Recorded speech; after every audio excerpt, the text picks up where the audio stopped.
God.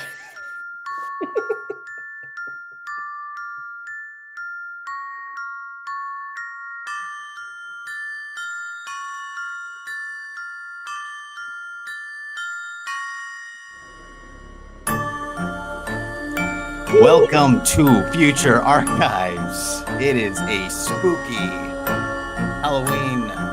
Not quite Halloween. It's a couple days before Halloween. But here we are. I thought that this was a pretty spooky little girl. It's not normal.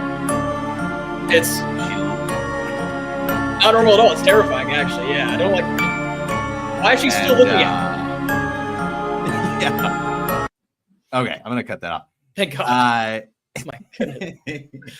2 days from Halloween here. And man, the spooky season rolls on, doesn't it? Mm-hmm. Here we are. Never stops. It never stops. Never it seems really seems like October gets longer and longer with each passing spooky season. I think it does, and I think it even spills into November a little bit sometimes. And that's fine. I'm totally okay with it. I love Halloween, like the idea of it. Not that I'm celebrating Halloween like I used to, but I like spooky season. I like watching a lot of spooky movies. And it feels a little bit different than every other month of the year. It's got its own unique flavor to it. The weather is finally changing. We're starting to see a little bit of cold seeping in. Love that. Huge fan. Where does it rank? Where does it rank for you amongst like the months? other? Yeah, the other months in general, like not just holidays. But you want my top 12 months? Power rank your months. Let me get your top 3. We should do a month draft. You get 6, I get 6. 4. Yeah, no, I think October's pretty high up there because I live in Sacramento, and Sacramento's weather is great for 8 months out of the year, and then it's blistering hot for the other 4. Although this summer was extremely mild in comparison to what it normally is. So normally, though, you have it starts to get hot in May, your June, July, August, extremely hot. September, still typically pretty hot. And then October hits and it starts to finally seep into mid 70s weather, low 80s weather. And that is just the biggest blessing there is. So October is pretty high on my list nowadays, to finally be able to start to wear some other clothes besides tank tops and shorts every single day, for 4 months and get a little breeze, get a little cold. Golf becomes a lot more manageable and reasonable as opposed to being a psycho that I am and golfing when it's 110 outside. But the downside is there's people back on the course when that happens. So, blessings and negatives, I suppose, to everything. But yeah, October would be like man, I do love October.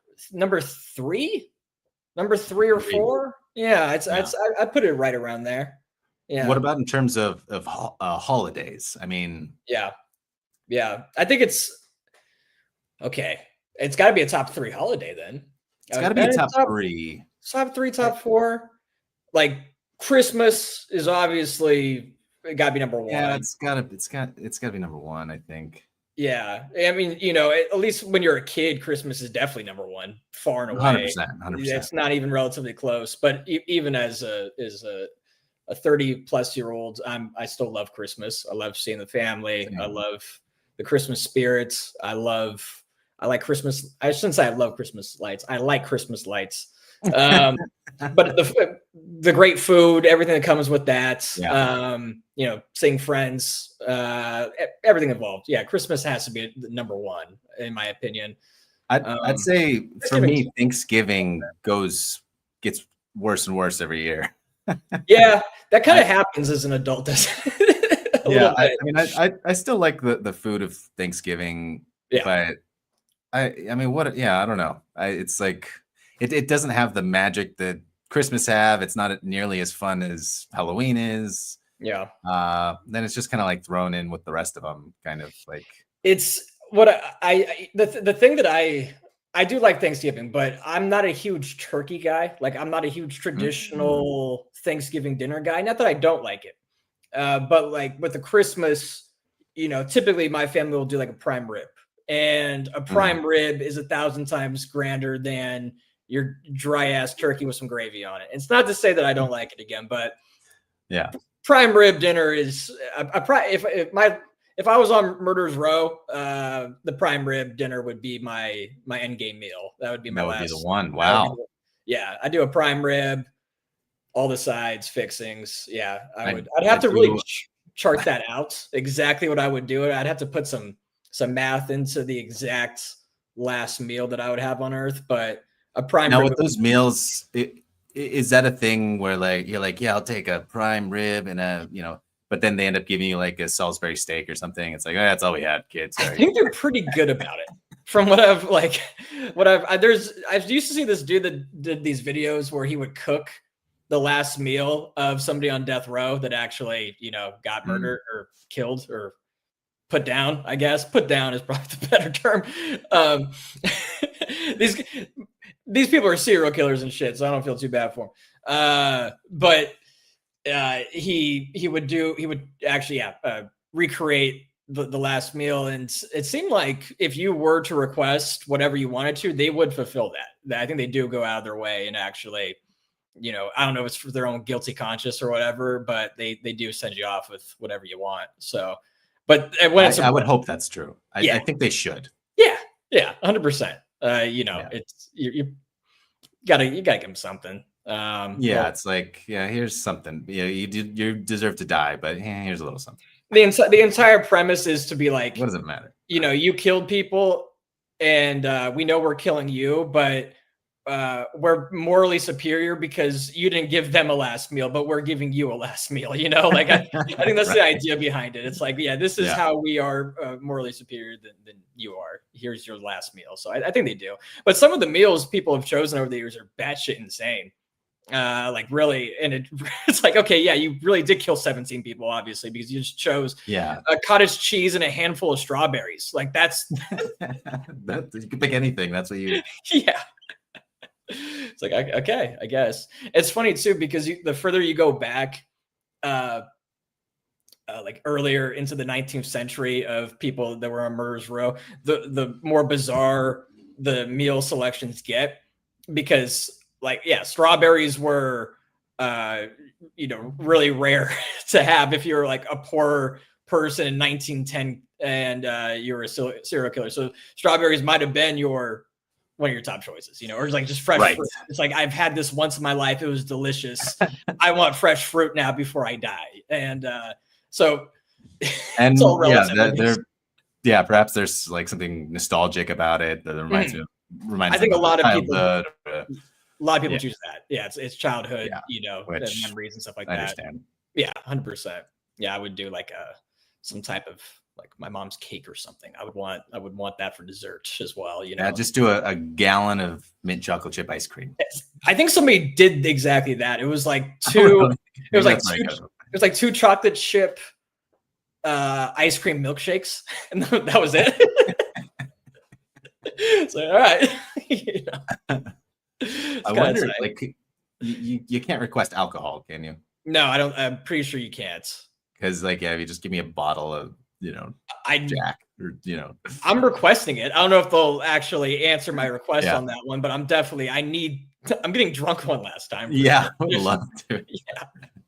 I'm getting the chair. Yeah, because for those couple hours where you're just absolutely blasted, hammered, and your belly's full, you wouldn't have a care in the world. You'd be feeling like, you know what, this is all good. Then you wake up in the morning like, fuck. But the anxiety would be so terrible with that hangover the next morning. I couldn't even imagine that. But but for those couple hours, you would be at peace.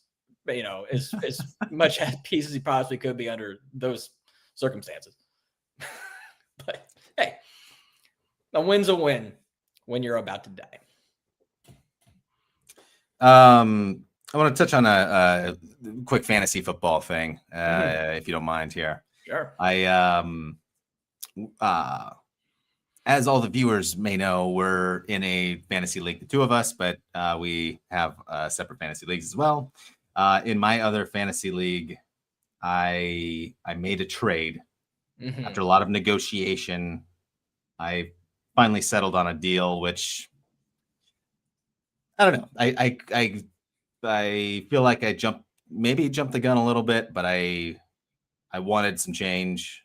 I'm like a top 4 team in this league.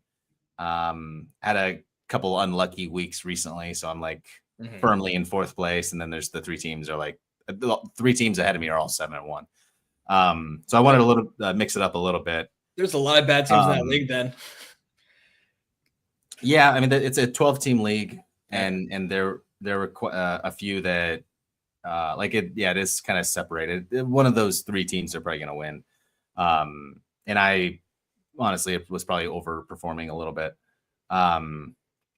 Anyway, this guy offers me a trade. He mainly wants AJ Brown from me, and I've kind of a complicated relationship with AJ Brown. I think I drafted him in this league 5 years ago, and I really like him. But this year he's been pretty disappointing. He had a really good week last week, so it felt like a little bit like a good time to sell. Sure. Because I did try to trade him in like week 3 or 4, and nobody's really biting. I wasn't getting the value that I wanted back. You got to move off them right when they go nuclear 1 week. That's the classic maneuver. So yeah, so this is a 6-player trade. Ooh, 2 teams, no picks. That's a lot. So I'll just tell you the 6, and we'll go from there. So I traded away AJ Brown. Yeah. Tua, who I picked up like last week because Jordan Love had a bye. Yeah. And I just needed a quarterback. And he played pretty well. And Jaden Reed from the Packers, currently injured, but I think he's coming back soon. And I received Travis Kelce, Baker Mayfield, and Jamison Williams from the Lions. JMO. Now, J-Mo. Love is my quarterback, and he's also been pretty disappointing, pretty underwhelming overall. Had a really good week last week, but still very inconsistent.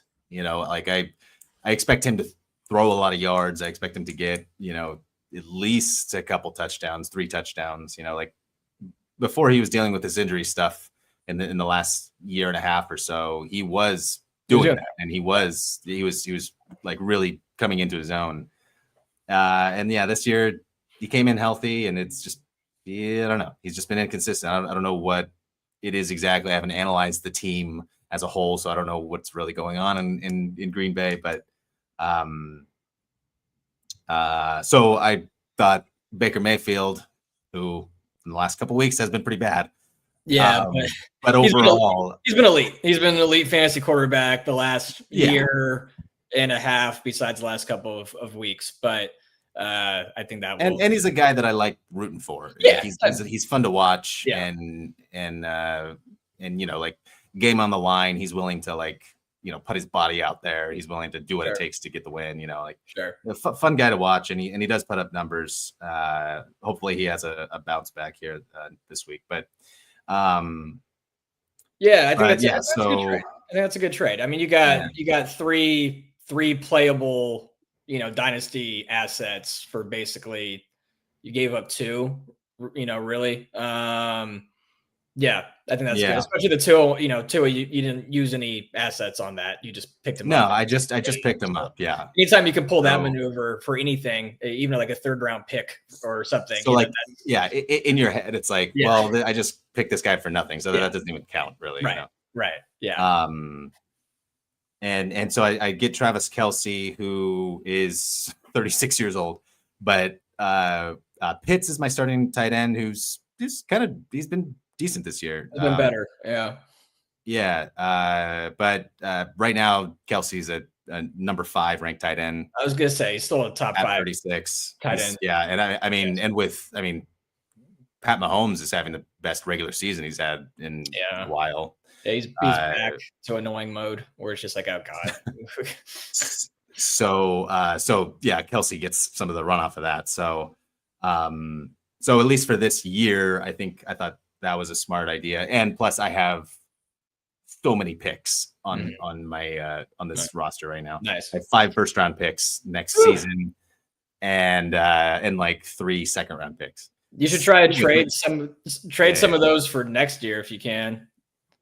That's what I was gonna No. do. Like as we get closer to the draft, I was gonna just kind of Yeah, see if you can, trade yeah, some of them for kind future of picks, extrapolate that out a little bit. and just keep that way. You keep the asset, you keep the value without. You become the Oklahoma City Thunder once That's you are playing it that that's way. the thought. Yeah. Yeah, Um, that was a good trade. Yeah, the older I get Okay. with fantasy, the more like I used to just be hard numbers. I'll draft and pick players that I absolutely hate as long as the value's right and I think they're going to help my team win. The older I get, the more I'm like, I want to kind of root for my dudes. I want to be able to root for Yeah. the guys a little bit more. So like, I'll never pick Seattle players. I don't care if it's JSN. It don't matter to me because even though he went to Ohio State, like him for that, Oh. but I can't root for a guy that's on Seattle. I just can't do it. So there's certain teams I just do not draft their players, even if they're really good.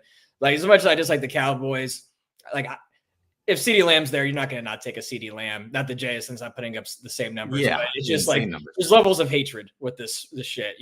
I would have never Fair. drafted Russell Wilson ever. Certain guys, I'm just don't like DK Metcalf. I'm just listening. Seattle guys or ex-Seattle guys, but I hate DK Metcalf. Would never take him, even if he drops like the 15th round of the draft. It's like, nope, not doing it. Can't do it. yeah. I want to at least not hate the guys on my team.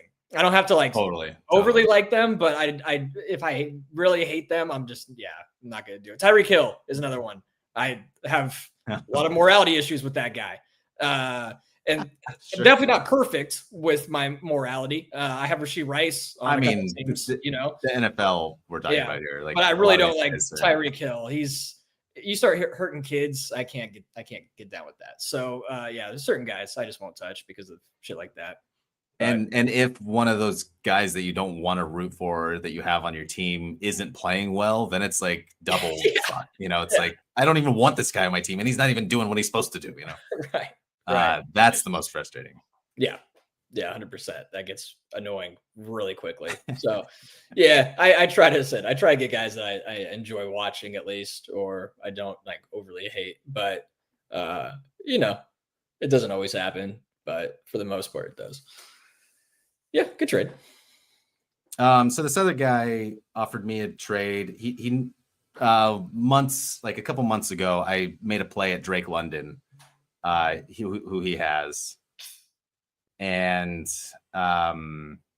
he wanted 3 first round picks for Drake London, and I was like, nah, I'm not gonna do that. Like, I know you have to overpay for guys like this sometimes, but that's a lot.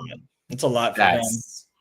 That's too much. 3 for a CeeDee Lamb. I would do 3 for an Amon-Ra, a guy that's proven to be a legitimate, consistently top 5 dynasty wide receiver. Then I would make that move probably if I had the plethora of assets that you do. But a second tier guy like a Drake London, or even like sometimes a third tier guy, he's been wickedly inconsistent, and I don't trust Penix at this point. So I would hell no. Yeah. You don't get 3 for that. No.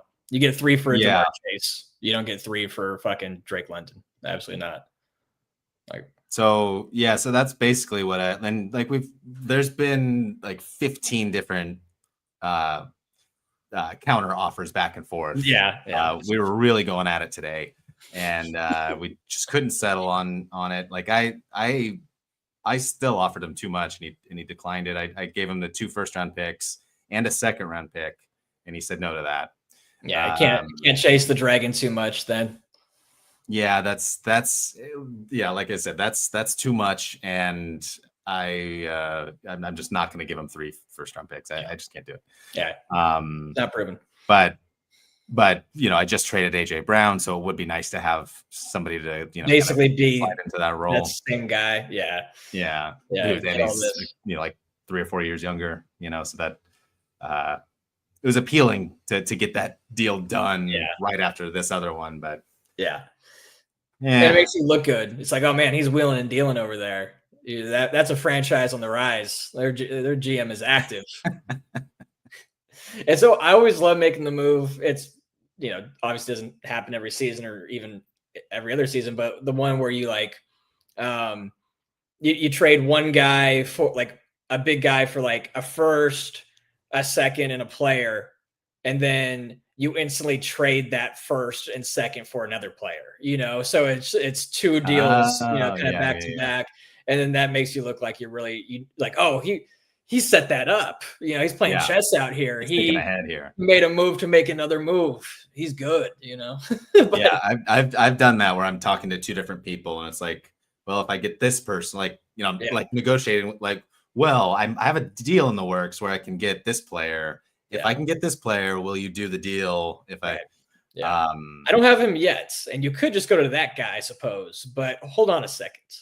and it's always messy, and and a lot of times it doesn't even work out. But it feels like I just feel like Billy Bean in Yeah, in that's there. what I mean. Yeah, That's it's the making the simulation deals. of being a real GM. Yeah, That's all we can hope for in this world is just simulation of it, since we're not. yeah. I GMs. mean, But if the Sacramento Kings need my services, you let me know, oh Vivek. man, If you're listening, I know you're listening, Vivek, and you're I fucking would love. ass. So holler at the kid. Yeah, Probably that's not the best way to do that, but they're a nightmare. yeah. I mean, this is the most depressing season probably of all time, just because of the way they've constructed this roster. They're Yeah. like, wow, the 2022 Bulls fucking sucked. Let's just go get those guys, and that's a bonus, and we'll see how that works for us. Yeah, they've just found all these players that are like skilled but don't work on any team. Makes no sense. No, yeah, none of this They makes. just get all those guys together.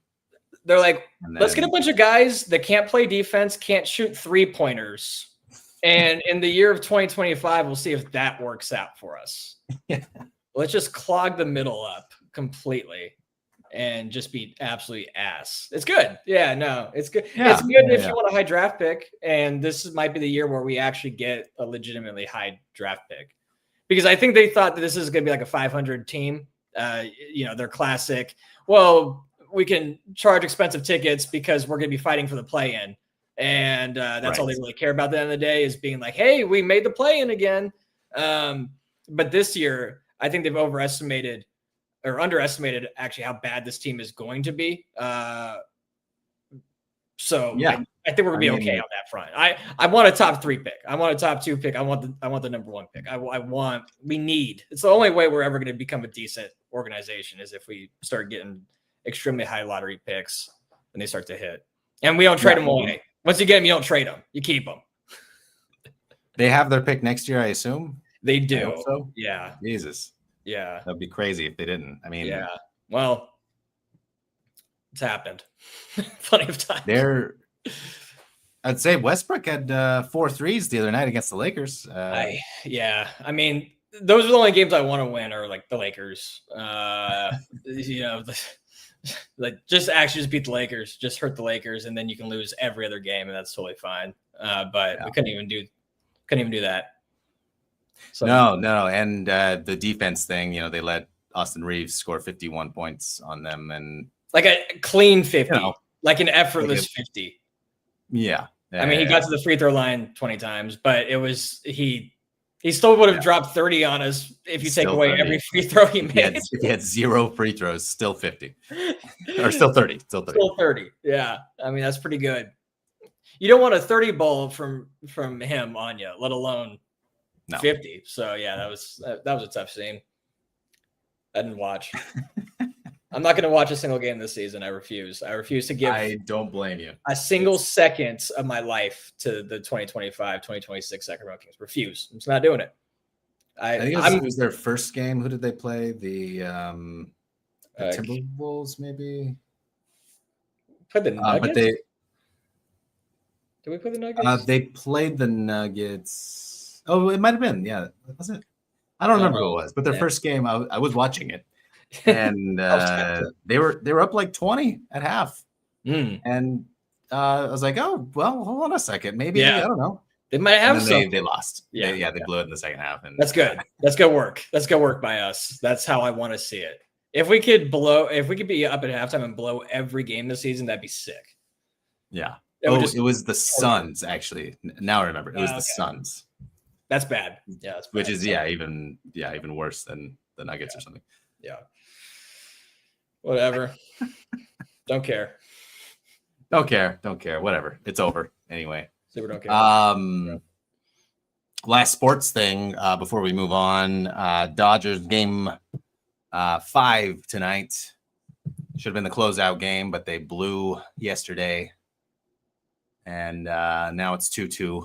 That was fun. And Ohtani, so a bit tired after playing 18 innings in game 3. Sure. I was shocked that the Toronto won that game, because it's one of those things where you go 18 innings and lose, you think you just get swept from there on out. That's what I was thinking. Like there's just spirit is just ripped from them, but it has to be. But no, they fought instead back. they rallied, and now it feels I don't know, like the spirit is kind of flipped a little bit. Yeah, this is anybody's ball game. And if they win this one, they're going back home. Pressure on the Dodgers. This is their last home game of the season. I saw a phenomenal tweet today by the legendary Magic Johnson, and he said something to the effect of, "The series is now tied 2-2. Whoever wins game 5 will have a phenomenal advantage." And I said, "Thank you." Thank you, Magic Johnson. I appreciate these tweets because I was confused and I didn't know what to think. And then you get those Magic Johnson tweets fired to you, and you're like, thank God for steering me in the right direction. It's just really, really in-depth analysis on whatever he's touching on. And I do without him. That's why we like him. Yeah. Because of his insightful He gives it to you straight. There's no BSing with Magic Johnson. None of that. He just tells you how it is 100% of the time. Best in the game. All-time tweeter for sure. Yeah. I mean, there's nobody like nobody can do it like him. Nobody. Love the guy. He should start his own sports news network. Where he just reads headlines. He just tells you what it is. Yeah. I tune in. I'm not smart Today the Toronto Blue Jays scored more points than the Dodgers, resulting in a win for the Blue Jays. Right. That's how that goes. I mean, where else are you going to get that from? You think ESPN's going to tell it to you that way? Absolutely fucking not. No. Yeah, they always try to complicate things. Right. ESPN. Mm-hmm. You don't want to do that. Yeah. Magic knows best. Real highbrow organization. They've only gotten better over the years, is what I say about ESPN. Yeah. They keep getting better. They keep making better and better decisions. I look at what they were in the 90s and the early 2000s, and I'm like, man, that era was trash. Thank God they do what they do nowadays. They're really just cooking with gas over there every single day. Like getting rid of Around the Horn, phenomenal decision. Just axing anything of decent show content that you have, and just keep doing that. That was they're one of their best shows, one of their most classic. Yeah, it was like the only thing that was left. Yeah. Part of the interruption, I guess it's still around. Yeah. But besides that, amazing. I just want 22 hours of Stephen A. Smith per day is what I want with my ESPN. Right, and a little bit of Perkins in there. Yeah, that's a given. Sprinkle him in. Yeah. And then subsidize the other 2 hours with Pat McAfee, and then we're good to go. That's how my ESPN needs to be going forward. Stephen A. Hooked up to a constant 8-ball of Coke and just days on end, just rambling, talking. They have to keep firing their other analysts because they need to keep paying for Stephen A's Coke. More Stephen A. Yeah, more Stephen A. He's got to have a bigger contract. He's got to have more screen time for him. It's just whatever intern they've hired is the guy that's opposite of him for like a 2-week period of time before they have to let him go, and then they just bring on the next person. Then they have to pay him. Yeah. Eventually, you're just He's arguing against homeless people and stuff. It's like what are you talking about? Well, we don't get political on this show, but never have. But it looks like Stephen A's gonna run. Is he? Is it official? That's I don't think it's officially official, but he's hinting at a 2028 run for president of the United States of America. Oh, for presidents. Okay. He's just going straight for it. Right. I mean, he sees what Trump did, and he's basically said this exact thing. It's just he's seen what Trump did, and he's like, well, yeah, if this guy can do it, I mean, Stephen A's controversial. He can make headlines. He can say stupid shit. That's what people want. It felt like we were dying away from that, because I remember when Trump won the first time in 2016, there was that 2-year window where everybody and their mother was like, "Oh, I'm going to be president now." And just the most random people of all time were like, "Oh, I can make a run at this." And then that seemed to have died down, after that with Biden, the most established politician in the world, basically winning. And they're like, oh, okay, well, I guess it's not that easy. And then Trump winning again maybe is kind of revitalized that thought in the air. But that 2-year window was very strange with people coming out or random news organizations pushing random people like, oh, this guy could do it. This guy could do it. This girl could do it. It's probably none of these people can.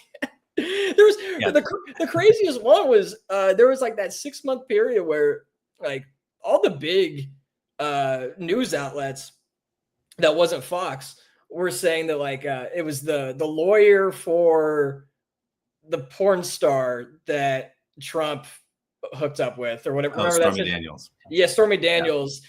They're pushing her lawyer for a good 6 months. This is the guy. This is the dude. Remember that? That was a very, and then it came out. He had wicked skeletons in his closet or whatever. And they're like, oh yeah, never mind. But for a couple month period though, they're like, yeah, that guy can do it. And he was clearly just the most insane shady bullshit lawyer you've ever seen in your entire life. It's just because Trump's a scumbag doesn't mean we need that guy. It's that was a weird time. Yeah, man. And I mean, if this Stephen A. Smith thing is real and he's really going for it, I mean, I can already kind of see it, just him up there at the debates, during the. I assume he's going to run as a Democrat, but I don't really know. And I don't know. I can kind of just see it. And it's all freed up. It'll be popular, but it's all freed up next time around. So he could run on either side. Now, I mean, this next election is the time for these weird people to come out of the woodworks to just to either challenge Trump or Vance or whatever the next incarnation is of Trump. And then the Democrats, it's just a free for all up there. Who the fuck knows dude. I'll give that to me though, dude. Imagine Stephen A. Smith and Gavin Newsom on a debate stage with each other, and Newsom's taking it serious as a heart attack. And Stephen A. is accidentally calling him Max Kellerman up there. I'm all in. Okay. I'm all in. Newsom's been working his whole life for this, and then Stephen A. just decides, you know what? I think I can do this. Just boxes him out with the quickness. He's like, this debate stage. This is my domain. This is my dojo. You might be a like you said, Gavin has been waiting for this moment literally his entire life. Cultivated since birth to be in the position that he's in. And Stephen A. is just but you weren't raised in the fire of the debate dojo, my friend. This is my domain where I dominate. I have been reaching. What did Skip Bayless call that? He had a phrase for it. He was on Part of My Take, and he was talking about his debate philosophy basically, and he called it oh man, utopic debates, or he had a word for it where it's you've reached the final level of debating with somebody when two perfect debate energies match each other. And that's how he felt with him and Stephen A. They were just the perfect yin and yang for each other. It was he studied the art of debate, I guess, his entire life in one way or another. Not saying he's good at it, but he's been doing it for 30 plus years at this point. In a way, he's kind of right. I mean, that I don't know. Like, those guys are super annoying to me, but I don't know. I think that like debate show with just the two guys kind of worked best with those two, but I don't know. Not that I particularly liked. Yeah, same, but it was just like it was classic, is what it was, and like they really were perfect for each other. The fact that they had the longevity that they did, where they could show up every day and just scream at each other for years and years on end, is like really impressive, regardless of how stupid it was at times, and their ability to start trolling each other. Dallas Cowboys lose. Stephen A. Smith shows up in the cowboy hat and the cowboy boots and starts dancing around him. Like, those bits are legendary. They're phenomenal. And both of them realize this is stupid TV entertainment at the end of the day. But like I said, the fact that they were able to keep that up forever was definitely impressive. And then because debating about that kind of shit is like, sometimes you have to take a stance that you don't fully every day buy into. Every day they have to do that, like they're so to be able to keep that going is a skill in its own. So it'll be interesting to see Stephen A. on a debate stage for a political or a public office. He's saying shit that he just doesn't believe in the slightest, but it's just the opposites of whatever the other person said, and he's so hard-lined into that still. Like, okay, that person said that, so I have to say the other thing. No matter what it is. That's why he's just zagging on everything. Like, Nick Wright really pisses me off. I can't stand that guy. And from everything I've seen, I think he's a pretty good human being and everything. But like, he's done the thing, and it's smart what he's done in the position that he's in, where he's just decided that the best people are his guys, and then he just rides for them. And then when they inevitably win, he's like, "Fucking told you." See? And it's like, yeah, well, dude, he's a huge, I think he's from Kansas City, actually. So it's not like a crazy thing that he was like the biggest Mahomes Chiefs fan in the world, but still is like, that's my guy. I ride with him. He's a huge LeBron guy, obviously. So he's like, yeah, LeBron's the best. It's like, you're just saying the obvious stuff. And then when they inevitably do the best stuff because he picked the best guys early, he's like, yeah, I told you I'm right. It's like, well, you're not really going out on a cliff here. You're not really telling me anything that I didn't already know. LeBron's the best athlete I've ever seen. Okay, dude, like real in-depth, hard-hitting analysis there. Mahomes the best quarterback. Yeah, we fucking know he is, dude. We know. Yeah. So that's annoying to me. But again, I understand it from the strategic element of that job, or he's going to look right more times than he should, just because it's like, yeah, I got the best guys.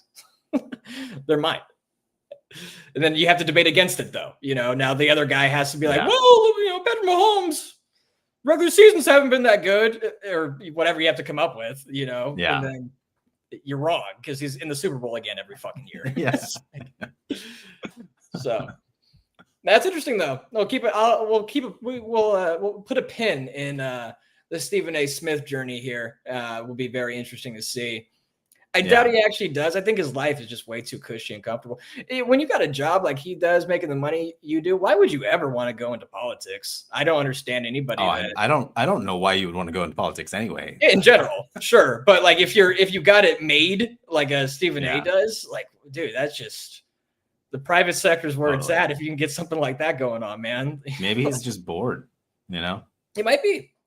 And then I don't know, like you have so much money, maybe you just want power now. And it has to become like just there has to be a narcissistic element to it. And and that comes with literally any politician, anybody that thinks I'm the one that should have the power.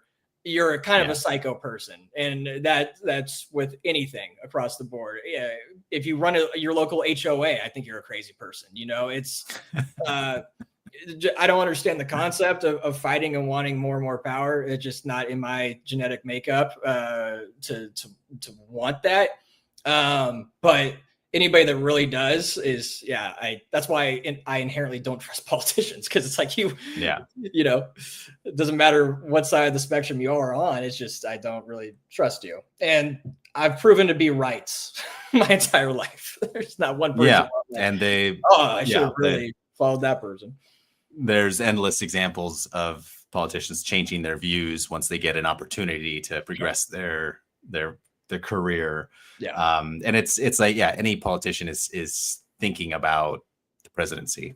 You know, they're like, they're all side even if it's like a really far, like distant Sure. dream, it's still, they think about it. You know, it's like if you ever saw Conclave when that came out, it's like they're talking, the cardinals are talking, and it's like, oh, what would be your pope name? And he's like, oh, I wouldn't be pope. I've never thought of that. But he's like, what's your pope name? You know, it's like, say it. Okay, we know, or whatever it is. It's like, we know. I have thought about it. we all have it. Yeah, everybody's thought about it. Yeah. That's right. Yeah. Yeah, and like I totally understand if you like, a chief position of like a senator or something like that. It's like, well, there's 100 of us. It could be me at this point, you know. I just got to get on the right side of things and grease the right donors, and you get the entire political apparatus behind me a little bit, and then maybe I can do this. It's possible, but yeah, I don't get it. Anyway, what else? Anyway, now that we went through sports, we went through politics. Yeah, we don't talk about politics. Even though we don't talk about politics. Don't talk about politics. And but hey, I think you know we what? did pretty good. We really didn't talk about politics there. All we just said is politicians suck in general. So that's not taking a stance on anything at political. All. No, that's just saying these fools suck. The concept of them. The idea. Right. Yeah, that's fine. I can agree to that. I am going to disappear for 30 seconds. In the meantime, we just stare at this again. That's tight. Yeah. Can I try a freestyle for this? Gotta find the pockets on that. I don't know how I find this pocket.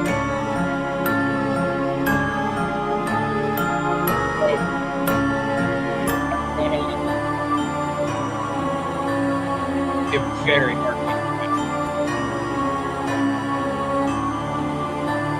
The image is tight.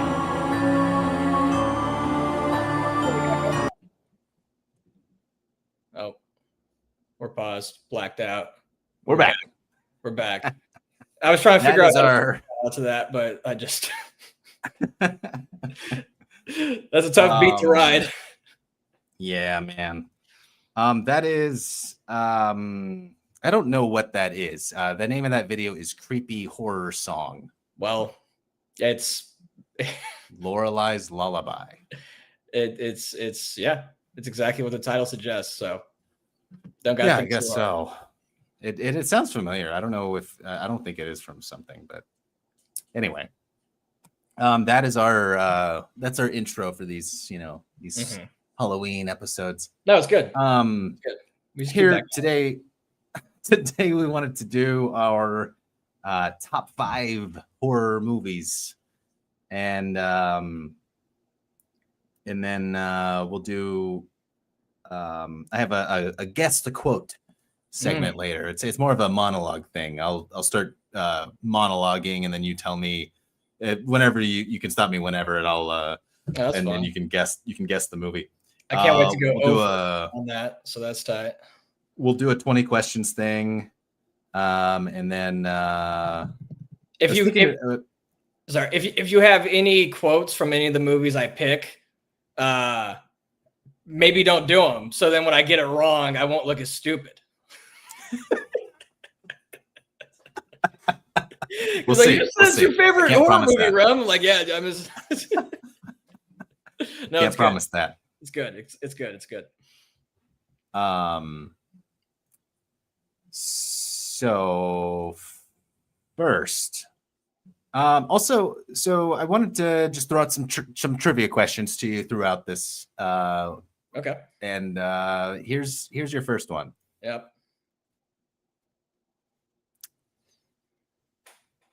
I didn't pick it. I have a list here. Got to pick it now. Here we go.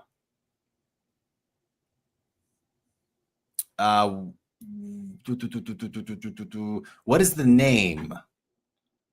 No. Yeah. What is the name of the summer camp from where Friday the 13th takes place? See, dude, I'm already gonna. I'm already off to a bad start. As soon as you say it, I'm gonna know it. Yeah, I know it's pretty famous. I knew a guy, or didn't really know him, but I met in passing a guy who worked at that camp. It's an actual camp. Oh, it's a real camp. Yeah, or at least he'd like been to it. I can't remember exactly what it was, but he's like, yeah, no, I've been there before. And then I was picking up some medication. This is like 6-7 years ago.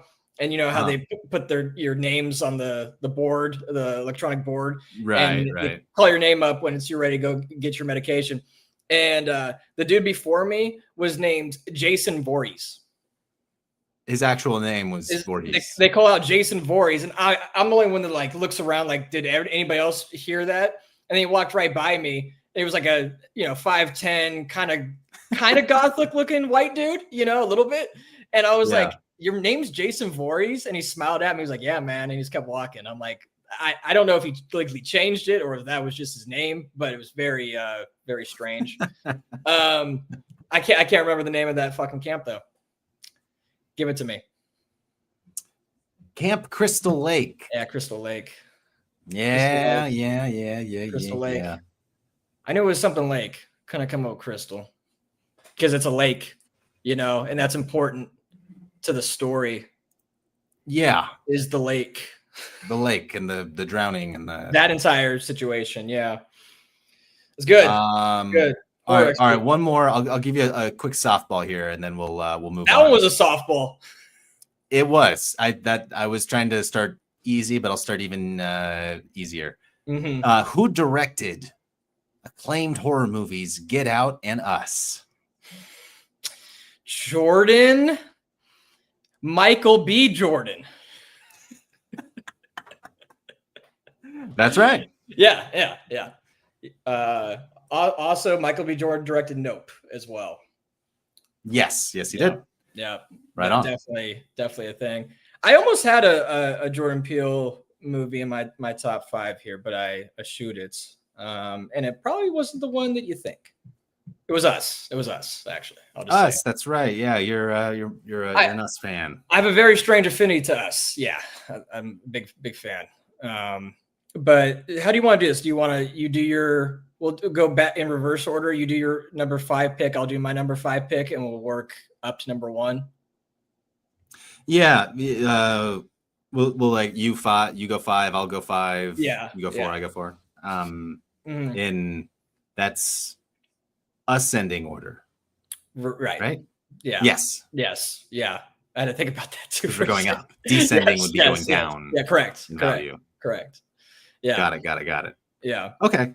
Okay. Do you want to go first? I'll go first because this is the one that I was talking about. That it's a horror movie, but it's not a real horror movie, but it's a horror movie. My number 5 is Silence of the Lambs.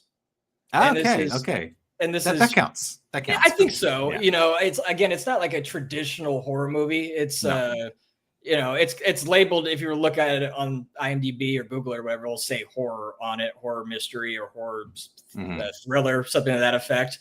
Again, it's not your like classic horror movie, but it's to me one of the greatest like kind of spooky movies of all time. It's one of the greatest movies of all time to me. I love Silence of the Lambs. It's got one of the greatest performances of all time in it. Obviously, Hannibal Lecter is one of the most iconic villains in the history of cinema. Buffalo Bill, iconic in his own right. It's just something referenced all the time. Your iconic scenes in it.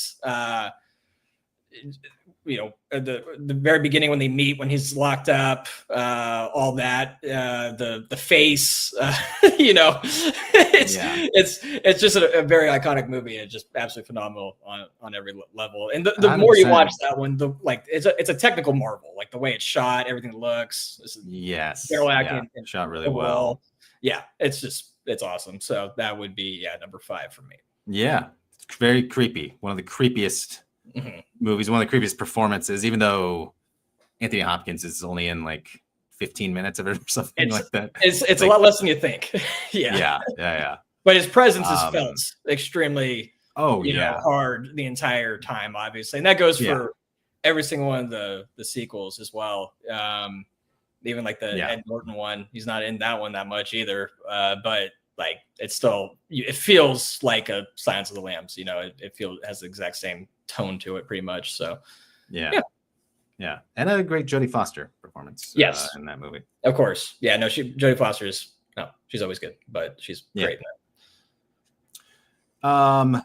Okay. Well, I'll go to my 5. And number 5, and I texted you about this. I watched this movie last night on my VHS player. I was gifted this from a friend of mine because he knew that I bought a VHS player recently, and it's Psycho. It's Alfred Hitchcock, 1960 Psycho. The movie it holds up. I mean, it's still like it's kind of in that era of like it's kind of in this evolution of that starts maybe in the late 50s and then it takes it evolves again in the late 60s into the 70s, but where like the acting just is more real and it's more Brando is a big part of this evolution, but Anthony Perkins plays Norman Bates. Like his performance in that movie is so good. I think it is one of the best. It's one of the best performances I've seen, probably. And it's especially in a horror movie. He's so creepy. He's so calm. He's so like, and it's kind of the same thing with. I've heard Anthony Hopkins talk about his Hannibal Lecter, and he said in that movie, I just did the opposite of what they were saying my character was.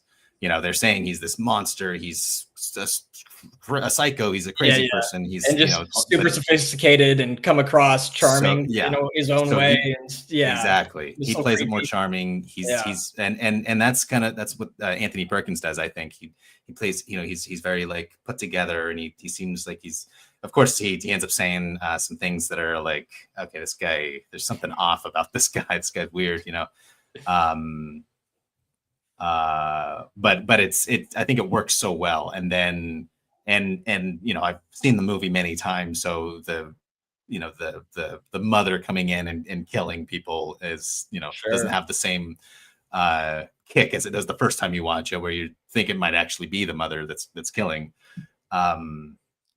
It's like two different movies almost, like it kind of it's that halfway point. All of a sudden, we're jumping into something different. I mean, it's got the shower scene, one of a top 5 most iconic scene in cinema history.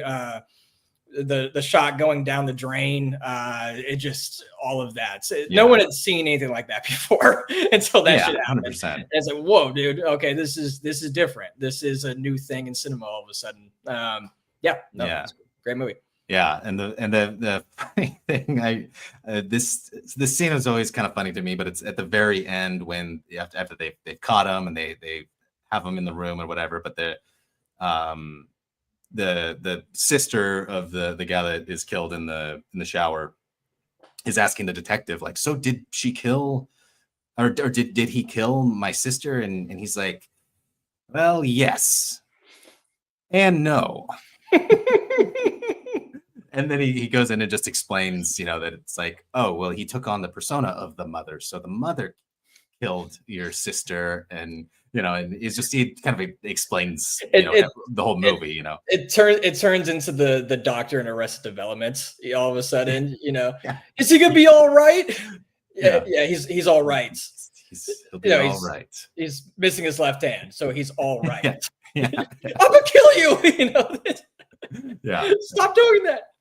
Yeah. But yeah, just overall, I mean, it's like just a really interesting, like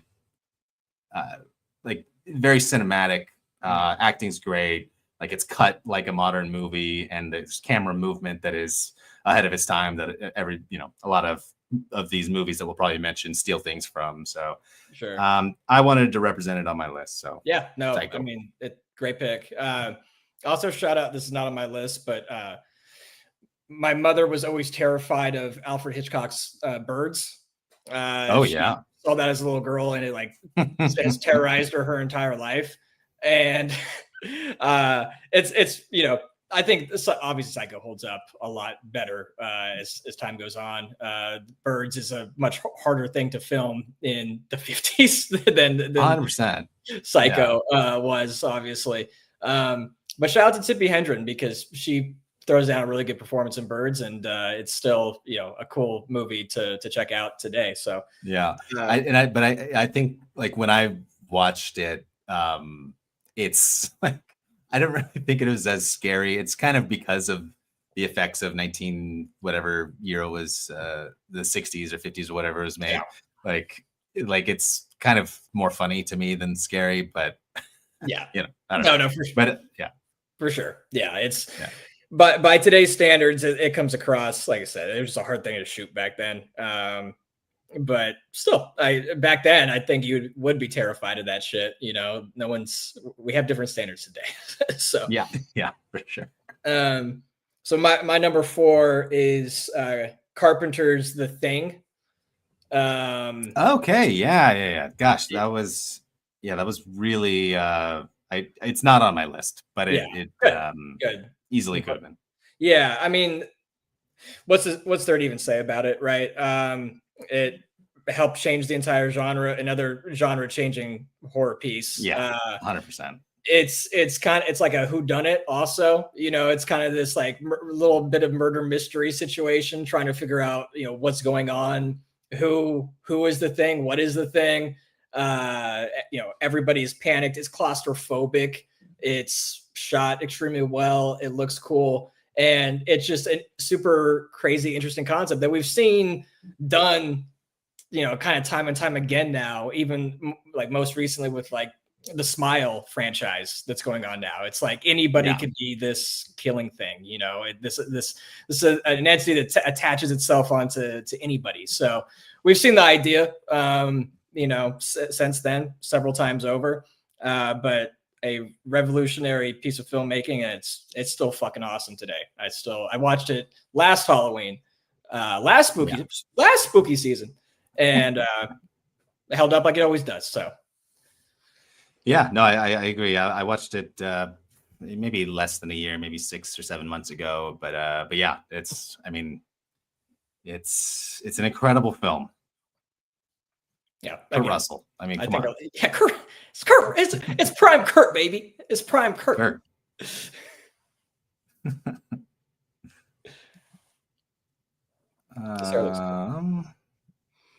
Oh yeah, great head of hair, that guy. Oh yeah, special stuff.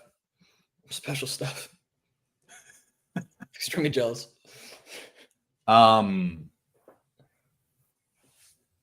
Yeah. All right. We'll move on. So my next one, we've talked about in previous episodes. Great film. You might think it's a little low, but I feel good about my top 3. So number 4 is Halloween. Michael Myers, his first stint as the boogeyman. It's my favorite of that collection of movies. What would you call it? Yeah, that franchise. Yeah. Just it's very raw. It's very, I love the vibe of it. I love the just the whole idea of it's very scary. I think it is arguably the scariest movie on my list. Michael Myers, I mean, we went into it in the draft, but he's this huge, force of nature that inexplicably moves really quickly at times. And he's Derrick Henry. He can also he can lift you up with one hand and stab you. He's Derrick Henry. He's prime Derrick Henry, just walking you down 24/7, just over and over again until he finally scores a touchdown. And in this metaphor, a touchdown is a kill. But it's again who Halloween has been. Everyone's said a billion different things about Halloween, the first one, and to me too, like you said, that's the best one. It was they said it was written in 10 days, which is just, that right? Yeah, I mean that's Oh my what gosh. I've heard that before. And if it kind of feels like it though, not to say that it's a poorly written movie or anything, Yeah. but it's just a very raw concept and idea. And they were basically just like, okay, we got this hammered out, good enough. Let's just fucking go shoot the thing, you know? And it was just I mean it does kind of feel almost like an indie movie at times where Right. it does feel like it is kind of thrown together. It does feel a little cheap, but not in a bad way, but it does feel a little cheaper. Mhm. Yeah, Again, like, that's interesting. but revolutionary too, you know, within the slasher genre. Carpenter basically did it twice over. He's just like, yeah, I got another one for y'all. It's yeah. What's there to say? Michael Myers. The amount of like people who still dress up as Michael Myers for Halloween shits, like everybody does. One of those characters that'll just never die. Yeah, you can't. Literally in the movie and outside of the movie. Yeah. And then of course Jamie Lee Curtis, one of the great horror performances. Sure. Yeah. Yeah. Jamie Lee deserves a lot of credit. Yeah, she's absolutely great in it. She's got what, 16 in it, 18. She's very young. Yeah. She's a baby, you know, and just very, very good. And it's one of those ones, obviously Myers himself isn't the most like realistic thing in the world, but it feels like the story could easily happen though. You know, it feels very lived in and real. And yeah, you know, I mean, anybody could have been that serial killer, you know, just small in the middle of nowhere America town and just somebody wreaking havoc on it on Halloween. It's very, very doable, very possible. It's also funny. Like there's a lot of like little funny campy things in it. There's funny stuff in there. Gotta kind of look for it a little bit, but we talked about it before, but what kills me is it's one of my favorite scenes of all time, dude. The fucking the two high school kids, they're drinking in that van, they get out, they go into the house that isn't theirs, and they're fooling around the couch. They have two like I don't know, they're 24-ounce or 16-ounce Budweisers. They're like full or half full, and they just throw them on the ground. They spill out sideways, which is just the most insanely disrespectful thing to ever do to somebody else's house. And then they go upstairs and having sex or whatever. And then Myers comes upstairs, and he's got the white cloth sheet draped around him with is it sunglasses on or like a hat? He's got like a little like something going on. It's sunglasses. I can picture sunglasses. It's sunglasses, and he's doing this like spooky ghost bit, and I'm like, this is just so funny. He's doing a bit right before he's about to murder this guy, and stick him to a wall or whatever he did. It's like the show you here. I mean, it's masterfully done. And it shows that Myers, even though he's just a complete soulless psychopath, he's got a little bit of sense of humor to him as well. He's like, I'm gonna do a bit right now. Yeah, that's the funniest image I've ever seen. That's that looks like it belongs in the Scream universe more so than you would not know that was Myers unless you've seen the movie. That is so funny. Those sunglasses were ridiculous. But yeah, so that was my number 3 movie, Riley. So I have another. Okay. Oh well, that's your next pick then, that's right? That's my number 3. That is my number 3. Huge fan. I will be watching. What else can you say? I'll be watching it in a couple of days for sure. Yeah. I was thinking about doing the rewatch on that.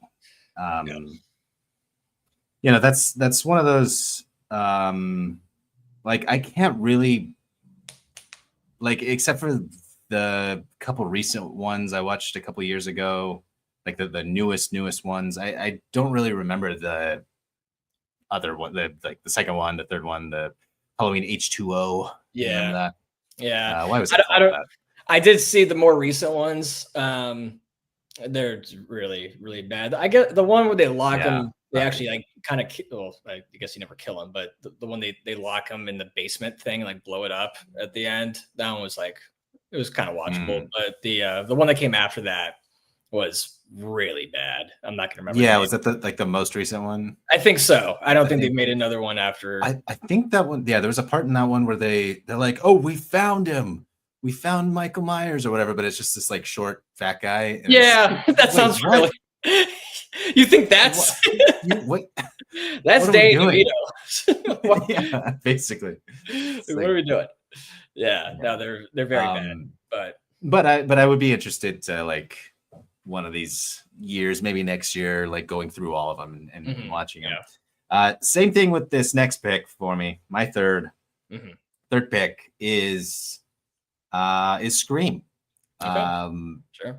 You know, I think we could maybe with all of our picks, there is an element of comedy, I think, to most great horror movies, I would say. And Scream certainly leans into it a lot, you know, more so than most. I was gonna say, yeah, probably the most out of definitely any of the franchises.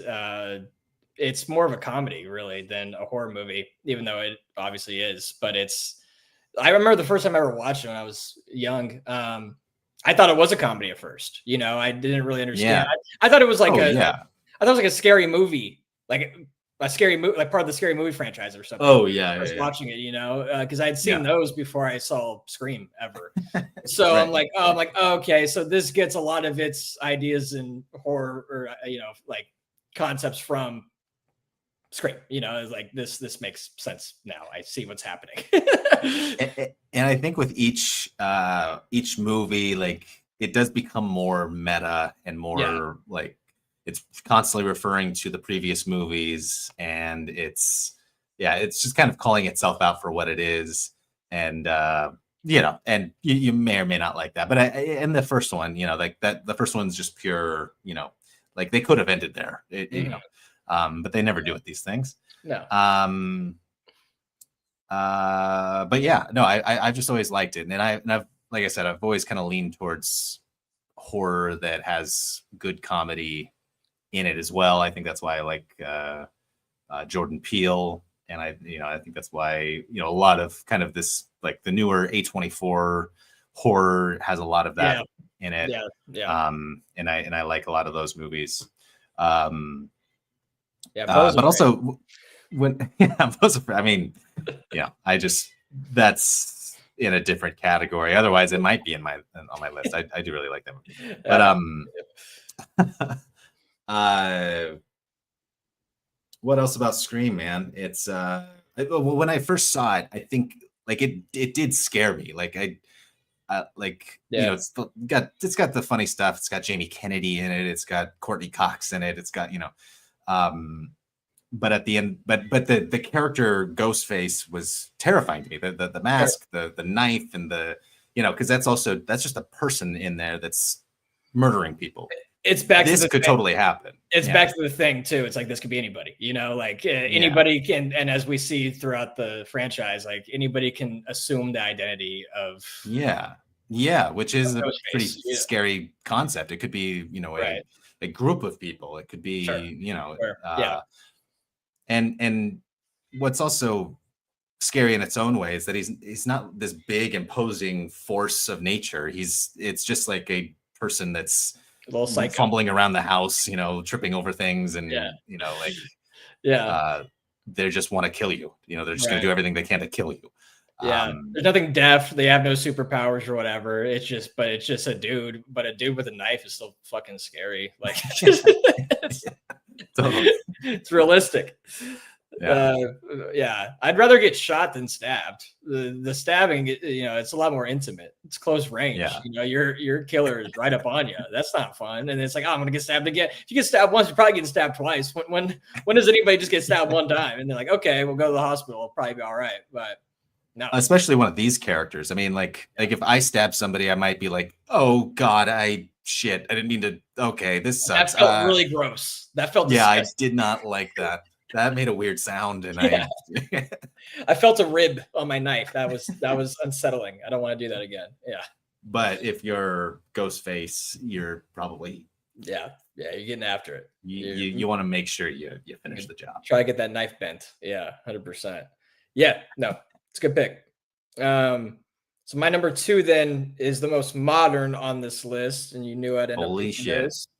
It is use weapons. No, it's not that. It's not that much. Not that that would much. be wild. I do love weapons though. Yeah. Not enough to put on a top 5 list, but I do.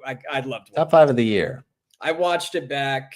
It just got released on HBO, and I watched it back. Oh, nice! I didn't know. And I, obviously anything's gonna play better in the theater. But I still really liked it. I think it's a fucking really good, really smart movie. That's a movie that does have a lot of humor in it too. Obviously, totally. Homeboy. And that's also Wise Kids came from the comedic background like a Jordan Peele did. Yeah. And we're starting to see a theme in that right now with these horror directors coming from comedic backgrounds and making just really cool horror pieces. His movie he released in 2022, Barbarian. I don't know if you ever saw that. But that was really good too. There's Justin Long keeps popping up in these films too, which I think is just we have a little weird love for Justin Long on this show, and it's just good to see him pop up and stuff randomly. I love the guy, so that was cool. He just has a small cameo on Weapons. He's got a larger part in Barbarian, but Barbarian's a really cool piece also. Yeah, really good. If you haven't seen that, check that out, people. But my real number 2 is Hereditary. Right. I can't say enough good things about Hereditary. It's one of my favorite movies ever, not just horror. Something about it. I don't know how many times I've seen it at this point. It shouldn't be a comfort movie, but it kind of is for me. There's something just weird and raw about it that I really like. It's a movie that, like, to me is like just a perfectly written piece. Like there's just no loose ends to it. It just everything circles back. You catch more and more things on every rewatch, little things in the background. Even from like the Colts being, there at the grandma's funeral at the very first shots of them all being there at the very end. It's not something you're going to notice on your first time, but you watch it back and you start to pick up on these little details and how the Colts was really guiding this entire ship of this family the entire time. And it's horrific, and there's some really fucked up moments. The little girl gets her head knocked off is, like, what a way to end a first act. It's like put a bow on that one, like just great writing. And then the last half hour is one of the most ratcheted up, extreme, at your throat 30 minutes of cinema that you could really ever watch. It just becomes fucking insane. As soon as the dad throws that book into the fire and engulfs himself in flames, everything all of a sudden is on 10 for the rest of that film. So it's great acting. What's her name? Riley? Toni Collette. Toni Collette. We've talked about it before. One of the best performances you'll ever see. 100%. I don't think she was nominated for an Oscar, which is batshit insane. I mean, she's criminal. Yeah, I mean, she goes above and beyond the Call of Duty the entire time in that movie. But all the acting is really good. But her, bashing her head into the attic door is one of the more unsettling shots I've ever seen. Just the rapid pace she's beating her head into it. And I've seen that mimicked a couple times in the last 8 years, whatever it's been since that movie's been released. That's an iconic shot at this point. Can't say enough good things about it. I love it. Love it. Yeah, man. No, and Ari Aster's on the board. Ari Aster, baby. I'm glad we could represent that guy. I love that guy. Yeah, wasn't gonna do, but was afraid. I do like Midsommar, however you pronounce it. Yeah. But I've only seen it once, and I've seen Hereditary like, I don't know, said 10 times, 15 times. I don't know, a lot of times, at least parts of it. That's one I'll just have on the background. Yeah. Oh, this crazy part's on. Cool. I wanted to see. Oh, I find it. I guess what year would that have been? Trying to see like who was nominated for Best Actress that year, because it was 2017. It come out. It came out. It says 2018 here, 18? But it's always the thing that's like, I know it's the 2019 Oscars. Yeah, I guess. Yeah, it works like the Super Bowl's in the year after the season. You always have to run it back that way. So the movie was. Oh no! It wasn't. Okay, that tricked me out. It was nominated by a different Academy, not the one. Not But not yeah, the Academy. not the Academy.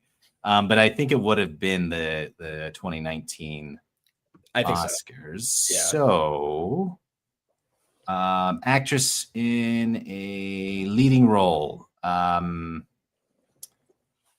nominees: Melissa McCarthy for "Can You Ever Forgive Me?" Never seen that movie. Nope. Lady Gaga for "A Star Was Born." Okay. Glenn Close for "The Wife." I don't know what that movie is. I'm gonna mess this name up. Yalitza Aparicio for Roma. I think it was Yeah. a Cloron movie. And then the winner was Olivia Colman in The Favorite, the Yorgos movie, which was good, and she was very good in it. And no disrespect to Ms. Coleman, but Yeah. Jesus, Toni Collette, was a force to be reckoned with. Was just insane. People talk about Hereditary a lot more than whatever that movie is to this day. You know, The Favorite. It's true. It's and they're never gonna go out of their way to reward a horror piece. You know, as much as it's hard. Like yeah, they typically don't. It's an uphill battle for sure, but yeah, what she threw down deserves. It's insane. So 2019, that was the year that Parasite won. I think. Did you click off? I think that was I think it was right before that. I think it was the Green Book year. Okay. So then the 2020 was the 2019 movies, which was I think Parasite and like Once Upon a Time in Hollywood and like that was a sure that was like a great year. One of the, I remember I hadn't seen Parasite yet, and I was like, Parasite 1. I was like, okay, just trying to give a foreign film whatever. Yeah. And then I watched it. I'm like, this is the greatest movie I've ever seen in my entire life. I am an asshole. I love Parasite, man. That's just so good. Fucking good. That's another movie that's like just a perfect, no notes. Yeah, the way they did everything. It's just unbelievable. My dad loves that beginning scene when they're fumigating, and the dad is like, "Oh, free fumigation." He is opening his windows to let it, poison. It's like, dude, this is gnarly from the jump. This is good, but great story. Really, really is. All right, so what is so that's my 2, huh? Yeah. So, this one.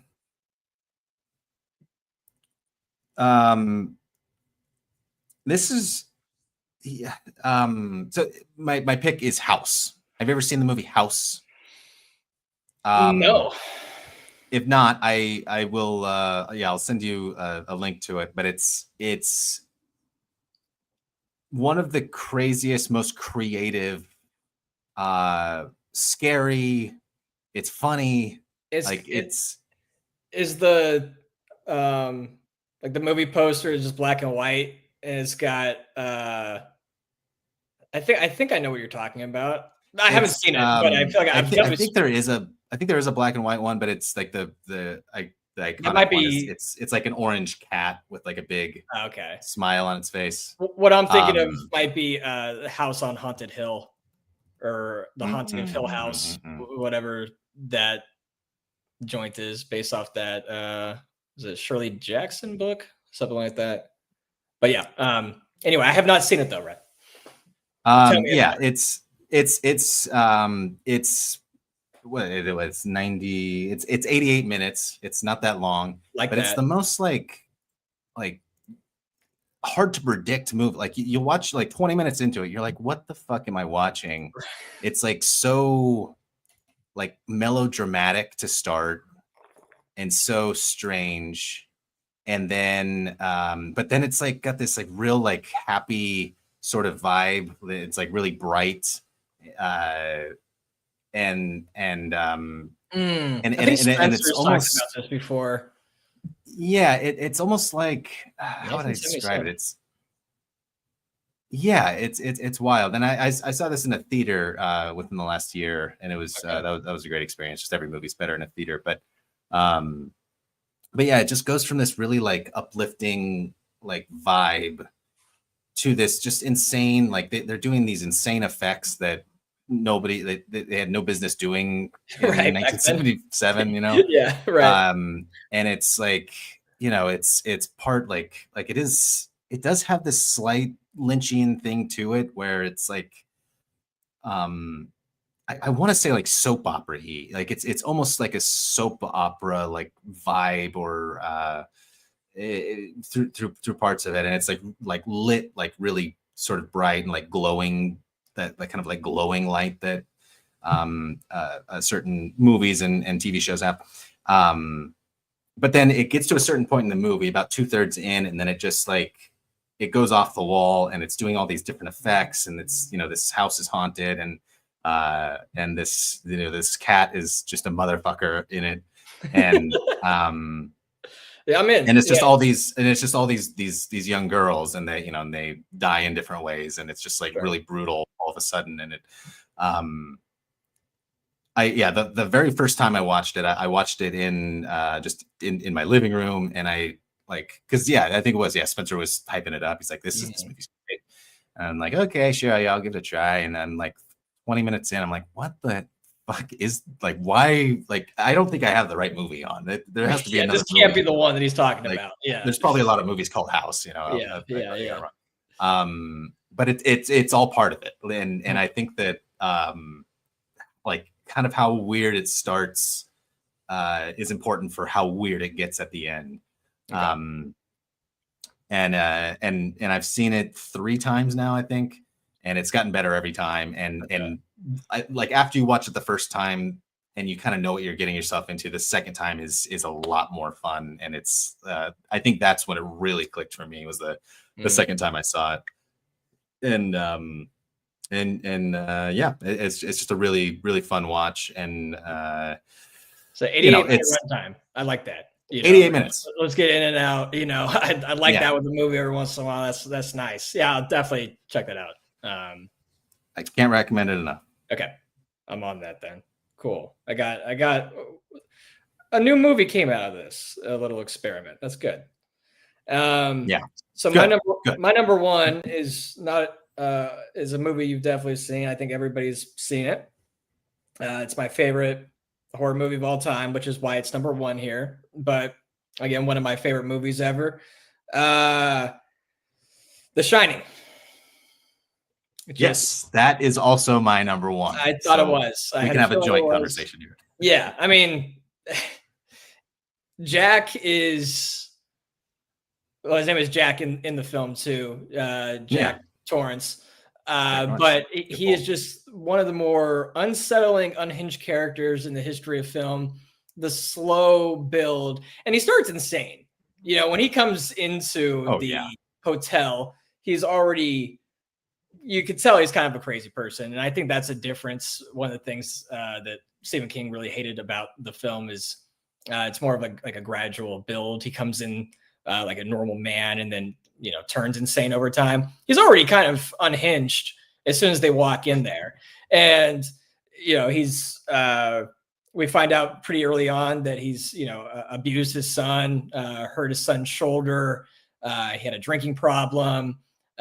We find out early that this guy does have demons, and they still decide it's a good idea to oh lock yeah, themselves away for an entire winter in this completely empty hotel in the middle of nowhere, Colorado.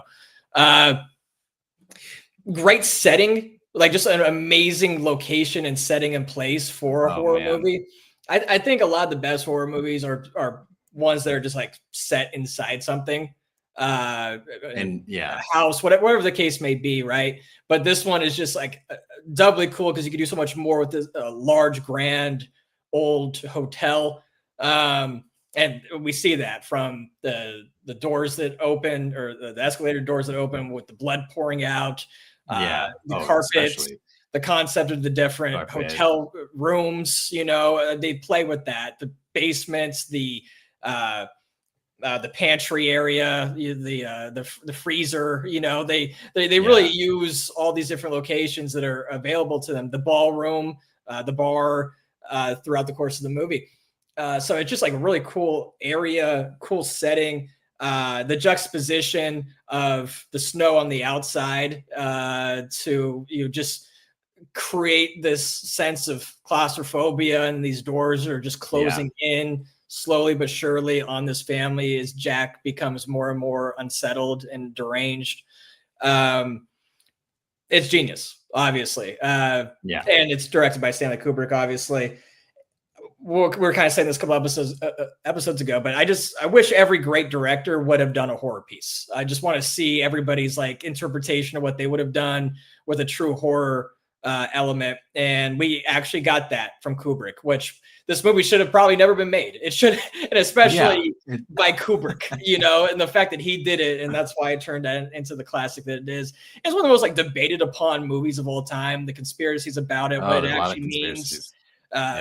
Everything from the Native American stuff to the moon landing is debated upon within this film, and everything in between. There's so many discussions and talking points still going on about The Shining to this day, and the movie is 50 years old at this point. So can't say enough good things about The Shining. It's it's one of my favorite acting performances ever from Jack. And what's her name? Shelley Duvall is so perfect for this movie. Just her facial expressions are so expressive and so big, and it's and like when Jack is like yelling at her, it's so fucked up, but it's also so sweetie funny and so light scary. Of my life. He's doing that entire slowly walking up.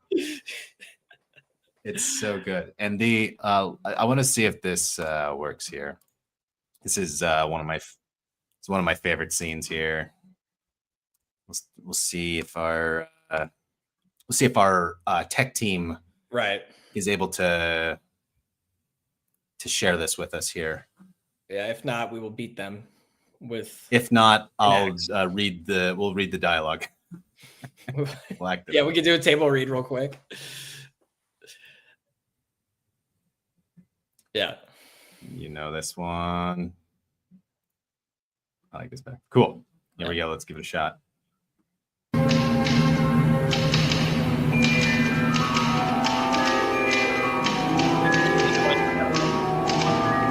Just the snapping of the keys.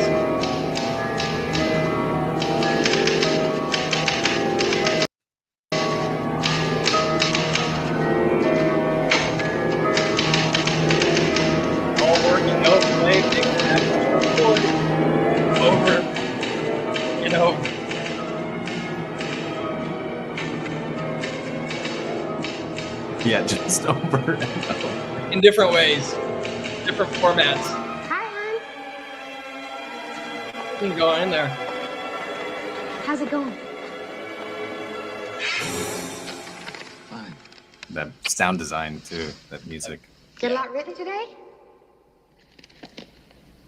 Yes. Hey, weather forecast said it's gonna snow tonight.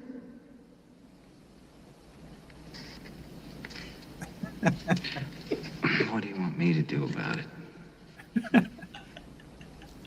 Oh, come on, hon. Don't be so grouchy. I'm not being grouchy. I just want to finish my work. Okay, I understand. I'll come back later on with a couple of sandwiches for you, and maybe you'll let me read something then. No. You don't get it. Wendy. You're not an artist. Something to you. Yeah. Whenever you come in here and interrupt me, you're breaking my concentration. You're distracting me. And it will then take me time to get back to where I was. Understand? Yeah? Fine. And we're gonna make a new rule. Whenever I'm in here, you hear me typing.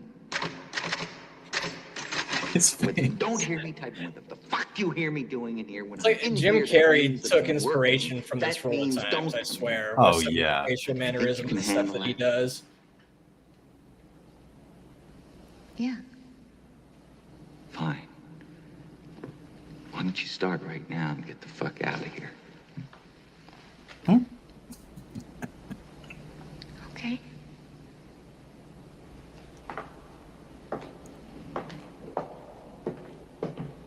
Just start right now and get the fuck out of here. Little Danny comes.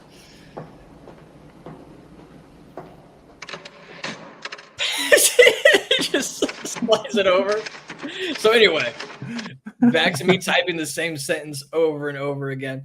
It's really one of like the funniest, weirdest plot twists of all time. That his work was just typing that sentence over and over again. You know, like that's when you really see how deranged this guy is. That the entire it's time, so madness. this magnum opus he's been working on is just repetition of saying the same thing over and over again. And like when she Duvall's character during the crescendo of the movie, or what kicks off the crescendo, she goes and starts to flip through the pages and realizes it's just the same thing over and over again. And he's behind her and he goes, "Do you like it?" Like, that's so funny. He's like, yeah, how's pretty good, huh? Take it from start from the top, so you really get the feel for it. Yeah. It's like, you're distracting me and it'll take me time to get back to where I was. It's like, just right in the section. I don't think it will. I think So they can pretty much jump right back into that. no. I always kind of do like I know you've heard the stories of how Duvall was basically driven to madness during the making of this. She was Yeah. Kubrick's got some interesting techniques with his actors. Yeah, he really pushed her to her ever-loving limit. But I mean, she's obviously phenomenal in it. But probably didn't have to go that OD, obviously. But yeah, Kubrick's crazy. But yeah, I mean, she's phenomenal. Even like Danny doing the little unsettling talking with his finger thing and all that stuff. Right. Yeah. Over and over again. She wakes up. He's got the knife right in her bed. Red rum. Yeah. I mean, too, it's something that's been talked about ad nauseum as well, I'm sure. But the bar scene when Jack takes that drink for the first time and falls off the wagon, and that euphoric, almost sexual release that he has in his face when his eyes roll back and he comes to doing the Kubrick stare thing. It's just so good. His acting is just, I mean, he's one of the best ever, obviously, but it's really on full display in The Shining. I think it's his best performance. Without thinking about it too much, I think it's my favorite. Probably, yeah. But he's doing all the probably. shit. He's doing everything. Yeah, I mean, that's the thing. Yeah, he gets to do so much in that, and and he just totally gets it. He knows exactly what the character is and what it needs to be, and I'm sure he did even more than what they could have ever imagined. Yeah. Even when you get a guy like that and you think he's gonna kill it, but to actually see it, you're like, oh yeah, no, he's locked in. Yeah. Oh, he actually is fucking crazy. I don't know how much he had to get pushed, like Duvall did. I think he came in, he was like, yeah, no, I'm insane. I can do this. Don't worry about it. Have you ever seen him getting warmed up before the Here's Johnny's, like the axe scene? Yeah. That is so that's so funny, just seeing he's one of the greatest actors of all time, and just seeing him prepare is getting fascinating to me. There's a lot of great behind the scenes stuff on this movie. There's that documentary about it. It's a film that I never watched that. A lot of cool stuff that was kind of recorded and whatnot. So that's always sweet, especially when it's a movie of this caliber.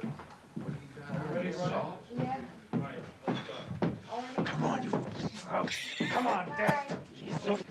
Come on. Well, where's the chili? That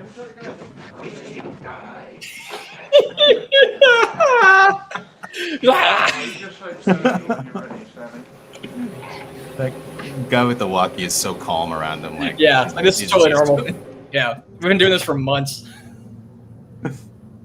So you fucker. Yeah, right. Cocksucker, motherfucker. Oh man, just his face is so scary. Anyway, you know. Yeah.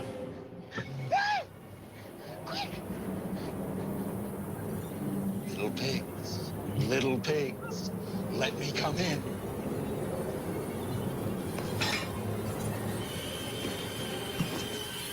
Not by the hair on your chinny chin chin.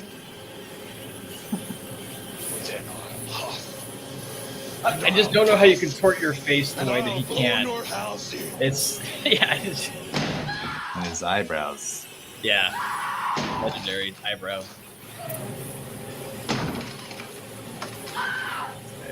Say it in this bar. Do the line. Do the thing. Do your thing. Say the line, Bart.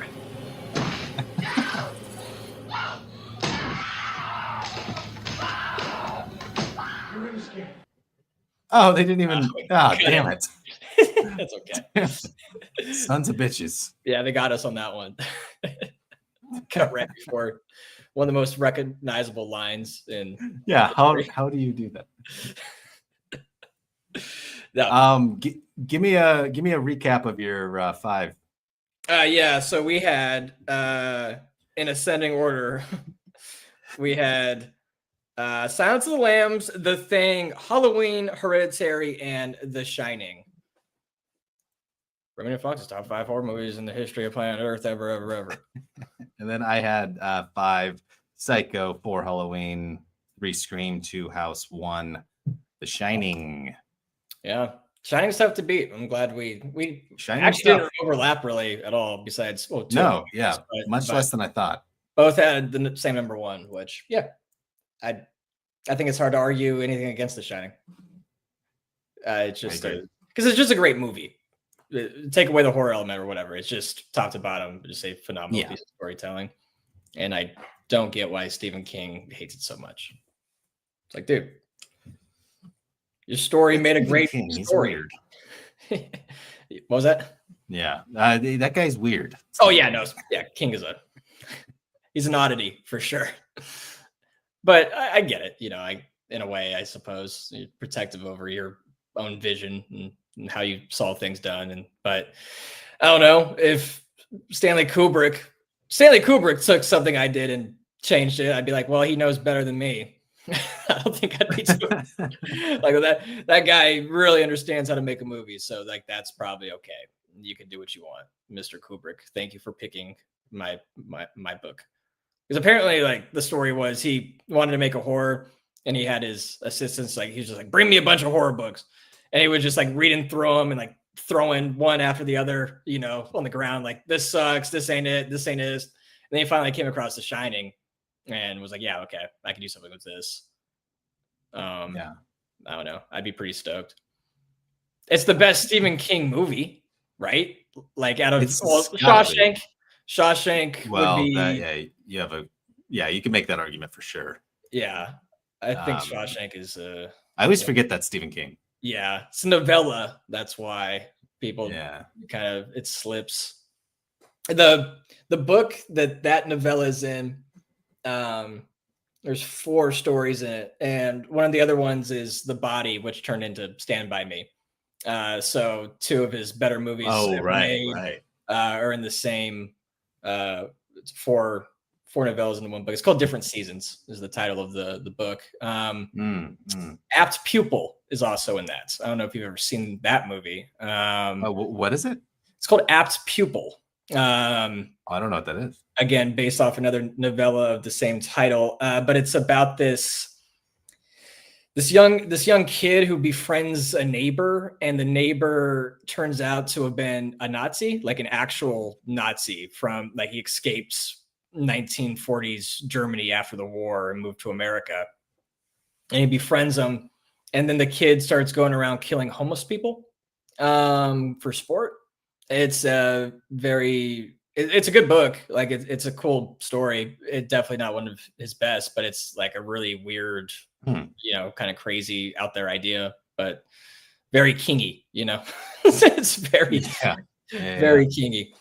But yeah, it's that, but yeah, it's funny that, like I said, Stand By Me and Shawshank came from the same book. And those are two of the better Stephen King movies, I would say. Shawshank's a classic, and I really like Stand By Me.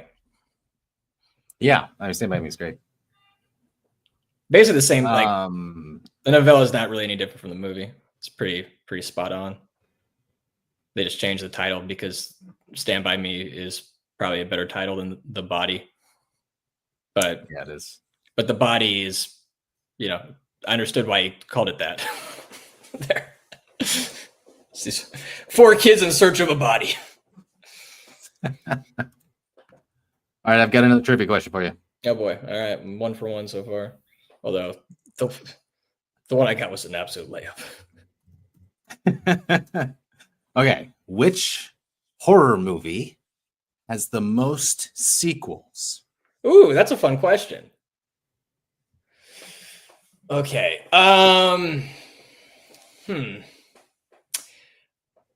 I'm just gonna shoot from the hip here. I don't know if it's Halloween or not. I don't. Is it Saw?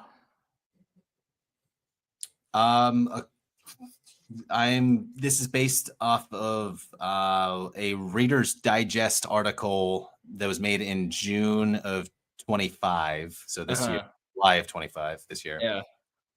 No. Okay. It's not Halloween then. And it's not Halloween. Okay. Took 2 big pieces off the board. So for my third guess, I don't think Final Destination has enough. Seems like there's a lot of those though. I don't think Scream has enough either, right? What's the number? I think it's 11 total movies, so technically 10 sequels. Okay. Or I think it's also lumping in like remakes or they're like cross. So is it Nightmare on Elm Street because of the crossovers, like the Freddy versus Jason stuff? It's not Nightmare on Elm Street. Jesus, I don't know then. But it's the other one. Oh, okay, all right. Yeah. Damn it. Yeah. So Friday the 13th, I guess. I had no idea they had that many. That wasn't. Yeah, I wouldn't have guessed that. No, that wasn't even a thought. I figured all those other movies more. There hasn't been that many lately. That's probably why I'm not thinking about it right. Like I don't even know when the last one was. It was like early. Was it Freddy vs. Jason? Has there been one since then? I was gonna say. I think they just that probably killed the franchise. Once you start racking them out like that, Predator has a good amount too. If we're calling that like a horror, I felt like because they started like the Predator versus Alien thing. They started doing some crossovers, and they have a couple newer ones too that are. One just came out, I think, right? And then there's a new one coming out. Like going back in time. Yes, there's a new Predator, the Badlands. Oh yeah, that's what it was. Yeah. Yeah, I mean, if they could barely kill him with modern technology, I think it'd be pretty tough to kill him with sticks and stuff. So I think. So I'm looking a little deeper into this. So that is true. So it's the most sequels. But yeah, it gets a little weird with some of these because there's some like Amityville Horrors. There's a lot of like there's prequel, there's remake, there's ones that like kind of have nothing to do with the main series of movies that just have the word Amityville in it that and then very loosely tied to it, but aren't really sequels. And then The Conjuring is based off the Amityville Horror as well. So right, and then we went over that. There's like 20 of those movies. There's a shit ton of Conjuring universe. as we've discussed. So it's a tough question, and Yeah. you could have said other things and be kind of right, I guess. I still wouldn't have gotten it though. Yeah, I didn't Yeah. think Voorhees had that many, but And I think Saw is right behind it with 10 total movies. see, dude, I felt like Saw was correct. Yeah, because there was the Saw X or Saw 10, you know, there's like that. Yeah. So like there, yeah, I think that was the most recent one. They made a lot of those at the time. Every year they're putting out another Saw. Every Halloween, you're pretty much good to get one. Paranormal Activity ended up having a decent amount too. I feel like I think they got to like 5 or 6. I know that's Yeah, it was like in the 10, 5 or 6 range. but they I think kept Scream is up to Scream's like 8 now, maybe. Yeah, something like that. I mean, seems like it. Yeah. Paranormal Activity is so impressive to me. That was one that it's definitely like I haven't seen it in years, but they filmed that thing for like $8,000. Like that is the dream. yeah. Dude, No, it's entire that's franchise insane. made, you know, I don't know, a couple billion. I have no idea what the number is, but the first one was so successful because it's like the most genius fucking marketing of all time. They Yeah. like just showed the audience, you know, which that seems like kind of like that was the basic first time I nowadays. saw that. But in Yeah. 09, when that movie came out, it was either 09 or 2010, somewhere in that range. That was like terrifying to see, you know, it's like, oh my God, look how scary this movie is. Look at these people's reaction to it. And I don't think that had ever been done. And they were getting people that were coming out of the theater like, yeah, how was it? Like, oh my God, it was fucking insane, man. You go see it. Genius marketing on top of a really good idea. And being it's kind of like the Blair Witch Project in that way, where it's just, you know, very indies done super cheaply. Guerrilla, and then it's word of mouth is like, whoa, I saw something that I've never seen before. You got to go see this movie, you know. And those movies didn't spawn the sequels that Paranormal Activity did, but but still, it's kind of harder to do those again. The Paranormal Activity bit is just like, okay, it's just a scary house, which is a tried and true formula, obviously. But the Blair Witch thing had the entire thing of like, is this real? Like people did like at the time didn't know, like, is this real footage? You know, because they were trying to blur that line as much as possible, which again is just genius marketing and storytelling. It's like, okay, can we try to take away the fiction from this and make people think this is like a real life occurrence that really took place, which, you know, we do see that in a lot of scary movies. I mean, like The Conjuring, you know, a lot of movies have done it where they do like the title screen beforehand. You know, these events are based on a true story. Weapons just did it recently. You know, this is a true story. This is what happened. You know, which is always like a fun thing to be able to say. But Blair Witch did it the best. It's like, yeah, this is, and that spawned a lot of those like self-held type shot movies. Even to like, I don't know. Have you ever seen like Snow on the Bluff? No. It's a hood movie, like drug dealer, like this group of college kids at the very beginning of the movie, and they're trying to score drugs in the hood, and they got like a video camera, and dude walks up to their car, he's like, yeah, pull around the corner, you know, I got you guys, whatever you need. And they go around the corner, and he gets in the car, and he pulls out a gun. He's like, give me all your fucking shit, and he takes the camera from him. And then the rest of the movie, he's got this camera, and he's just kind of filming, you know, his life basically of like what's going on with his like gang or crew or whatever they are. That's an interesting idea. Yeah, no, it's a good, again, very indie style and kind of guerrilla done. But like, it's cool. I've watched it twice actually, so I'd like to know that I watched it back. But it's very kind of interesting format and style of filmmaking. It's cool. It's pretty fun. Pretty cool. Yeah, pretty cool. Snow on Dope Love. Do you want to do a guess the quote, or do you want to do a 20 questions? Let's do guess the quote. Okay. I've got a few of them here. So this is sort of this is a monologue from a character in a horror movie. That's all I'm going to give you. But you're welcome to shout out an answer at any time during you know me. I love jumping the gun before I get all the information possible. I will only stop if I hear the right answer. Sure. So if I keep going, I either didn't hear you or you're just wrong. Yeah. Good. Here we go. Okay. You see, the knowledge of death changes everything. If I were to tell you the exact date and time of your own death, it would shatter your world completely. I know. Can you imagine what it feels like to have someone sit you down and tell you that you're dying? The gravity of that the clock's ticking for you. In a split second, your world is cracked open. You look at things differently. You Final smell things Destination. differently. You savor everything. Get a glass of water or walk in the park. But most people have the luxury of not knowing when the clock's going to go off. And the irony of it is that it keeps them from really living their life. It keeps them drinking that glass of water, but never really tasting it. So it's not Final Destination. That seemed like some No. Final Destination. That seemed like was it death? Talking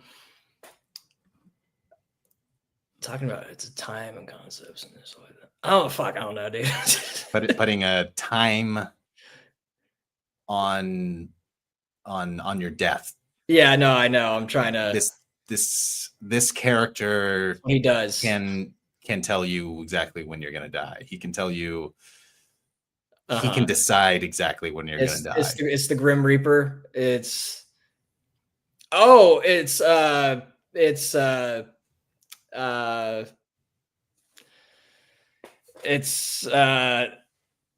what's that Christmas movie from the 1940s or whatever?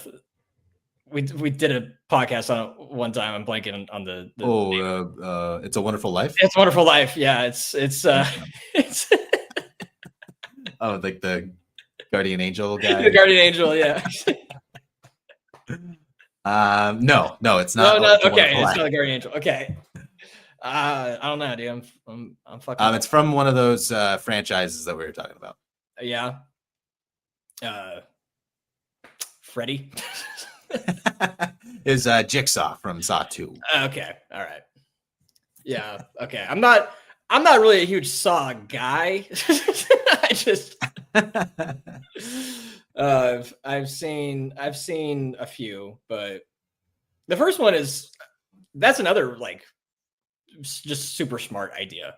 Obviously it ended up launching all the other films, but like in this bathroom or whatever it is, and we're gonna work in flashbacks here, and you got to cut off your fucking leg, guy. You know, like that's and then the twist at the end of that. You know, it's very well done. And it just felt like one of those movies that was like somebody who needed to make this. You know, somebody was going to make this at some point. This guy, was sitting there. Whoever wrote it struck gold. You know, right? Like it was sitting there. Yeah. Yeah, I just had to pluck it out of the ether. Yeah. All right, I got another one for you. You should be able to get this one. Here we go. We'll see. Don't you swear at me, you little shit.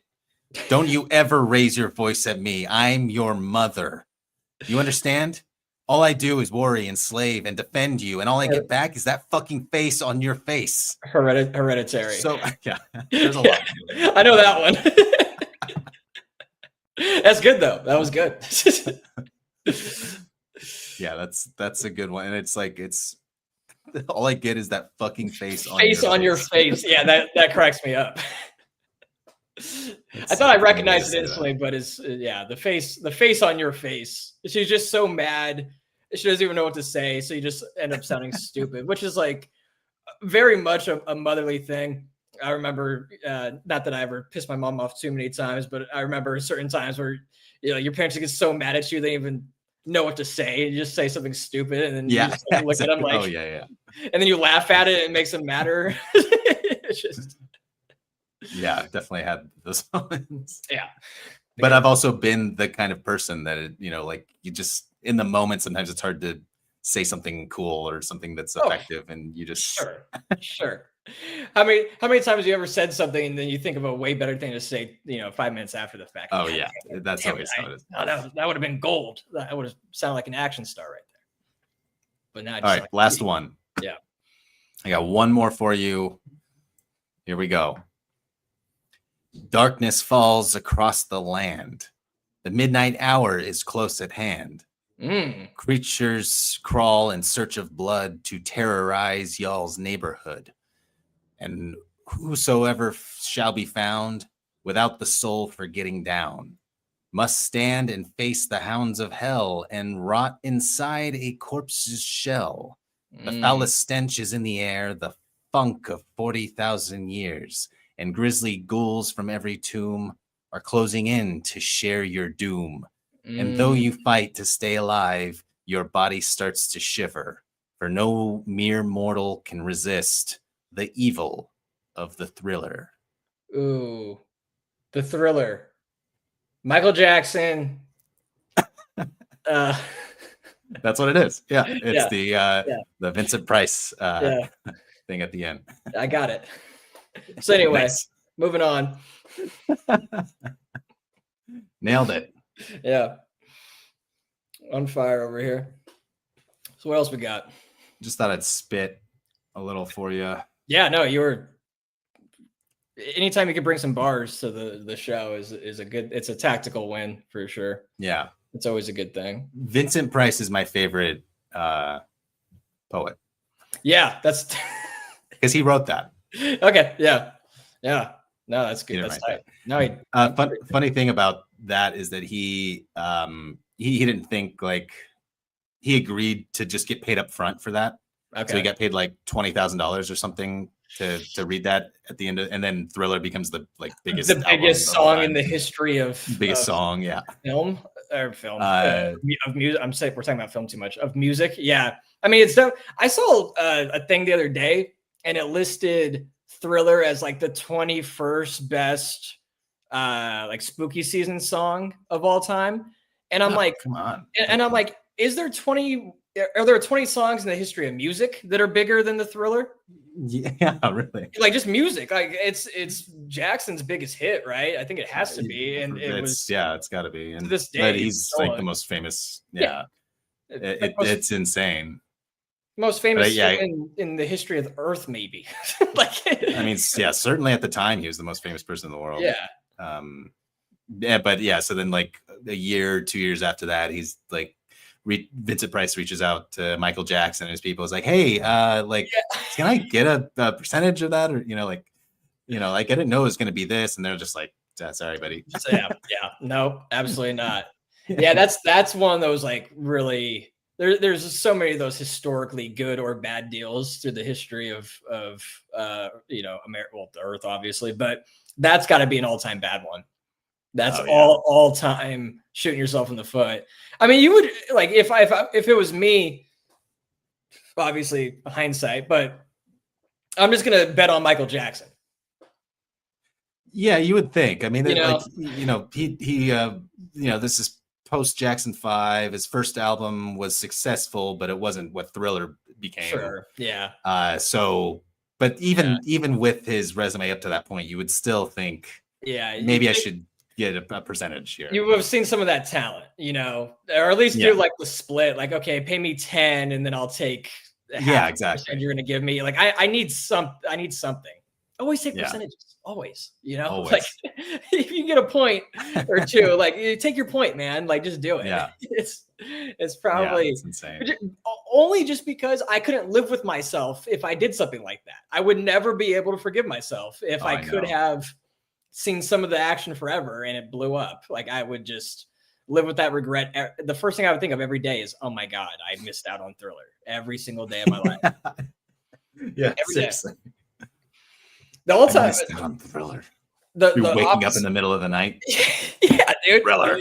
And like then it becomes the cultural sensation and you're just like, you can't escape it either. Like it just on in the mall all the time, or wherever it's just exactly. Like, shit, I can't escape this thing. You just hate Halloween. Yeah. But then if you had the point or two, you'd be like, every time you'd hear it, you'd be like, yes, that's a 50 cents or whatever it ends up amounting to. It's like, that's money right there. Every time you hear that, like that's money for me right there, baby. That's in my pocket. The deal I always think of that's like the best is those two brothers that had it's like an NBA team, or like it was maybe even before the NBA was ABA or whatever that was, ABA. the American Basketball Association, and they had a St. Louis team, and this was like the very beginning of TV rights, and they sold their team. I think this is how it went. They sold their team for it was like 3% of the NBA's TV revenue. And this is back in, like I said, like the late 50s, early 60s. Nobody even understood TV at that time. Like basketball was barely on it. So when they made that deal, everyone's like, great, you know, like this shit's not even worth anything. Who gives a fuck, right? Yeah. And slowly over time, these guys were earning, it was somewhere between like 1.5% and 3% of the NBA's total TV revenue throughout the 70s and the 80s and the 90s. Oh my God. And that money just started to become exponential, obviously. Yeah. And I think it was towards the end of Stern's run as commissioner, he went to the owners and he was like, we have to buy these guys out because it's insane the amount of money that they're going to start making forever, because they owned that. It was theirs. There was no end to that deal. And I think they ended up being like, they were old men at that point. They're like, okay, we'll take the $1.5 billion buyout or whatever it ended up being. We'll take an insane amount. Yeah. But it was, like the team at the time was only worth like 15K, 20K, like whatever it was, you know, they just made hundreds of millions for years off of that. And then they got like their fat buyout at the end. They're one of the best deals in the history of this country. They had the foresight to be like, now this TV thing might actually have some legs one day. Yeah. I can't remember what those dudes, their names were, but it was, they were St. Louis based, I'm pretty sure. But it just made them generationally wealthy, obviously. Like, that's so insane to think about now. You know, it's like, what is that next thing? Right. I guess it's AI or whatever. But you know, to have the vision and be like, well, we want that. We want, we'll take our 2% or whatever it is, and just to make all the money forever. And Stern there the entire time is getting more and more pissed off progressively. Like, we're paying them how much per year? You know, like exactly. Fuck these guys. We'll send Matumbo over there. He's gonna beat the shit out of both of them. Like this. He's gonna force them to sell. I mean, but like if they held on today, I mean, that's the reason why the NBA contracts are what they are today, is because of, you know, international TV rights and everything. TV, I mean, these guys we're getting close to dudes going to be making $100 million per year at the top very soon. Very soon. Probably the next couple of years. At this rate, it feels like it. Yeah. I mean, shit, dude. Like, if you're just a journeyman player, you're going to end up with crazy generational. You're making quarterback money if you're like eighth man off the bench at this point. Or it's insane. You know, it's like Joe Burrow's looking over. Like, can I just be any one of you? Like, and then it's so fucking dumb. And then and I look at like running backs in the NFL and how poorly they're paid. You know, it's like, how does that make any sense? Like, Williams for the Cowboys is making $3 million this year on a 1-year contract, no guarantee money after this, obviously, and he's like fifth in the league in rushing yards. And you look over and Austin Reeves is going to make $85 million per year next year going forward. It's like, how does this? It's insane. And I get it. It's just the way the sport is built. So obviously there's way less players in the NBA than there are NFL. And the international market is there for the NBA, but it's still fucking crazy to look at it from that perspective. It doesn't make much sense. That's why the NFL is trying so hard to get that international paper now. Every week it's like, we're going to London again. It's like, do the Brits really they've been doing it a lot. But they do. They show like those stadiums anytime they go abroad, overseas, they're packed. Make sure they fill it up. They're packed to the brim. Yeah, people like it. Which, like, it's the most entertaining sport. I couldn't imagine just watching soccer my entire life. Then you get injected with the National Football League and you're like, holy shit, like this is, you can do that. We could have been doing this the entire time. like this is much more exciting. than kicking a ball around on a grass. Football, American football. Yeah, we do it better. I'm also extremely biased because I love American football, but I don't know. Like I said, it would just be like the biggest shot of adrenaline. It's like, oh yeah, you can, and like they don't act like they're hurt every play. That's what pissed me off most about soccer is just like the acting. You know, like that is the flopping and acting is a major part of the game. That's what annoys me about basketball is like that's been seeping in for the last 10 years pretty hard. But at least the NBA players just, it got called a foul or it didn't. Okay, I'm good. I'm gonna get up now. The soccer players just keep rolling around on the field until they have to go pick them up in their little hand cart deal and get them to the sideline. Then they stand up and act like nothing's wrong because nothing was wrong. But that stuff, you gotta sell it. Yeah, it's like WWE theater at times with soccer, where it's like, oh, he just took a terrible chair shot and he's on the ground for 5 minutes while this other action's going on somewhere else. Yeah, I've seen LeBron do that where he's like, laying on the ground. The famous, and then he's like kind of peeking. It's that shit cracks me up every time I see that posted. It seems like people use that GIF a lot. That's a very funny one. He's like, oh yeah, are we good? Are we good? Yeah. LeBron peekaboo. That's what annoys me the most about him is the best athlete I've probably ever seen in my life. He's bigger, stronger, faster than every other human basically to ever exist. And simultaneously, he acts like he gets hurt by the smallest humans of all time. It's like, dude, you're a liar. You're never actually hurt or banged up. You're flopping. Like he's playing the game, it's I get it. He takes his breaks when he can. Yeah. And falling to the ground, that's time for a break. I think the only time I like ever saw him like kind of hurt was when he it was what was that? The cramps. The cramps. Yeah, that was actually real. But when he might have been the same series actually against the Spurs. It was definitely in the finals. It might have been the year after before though.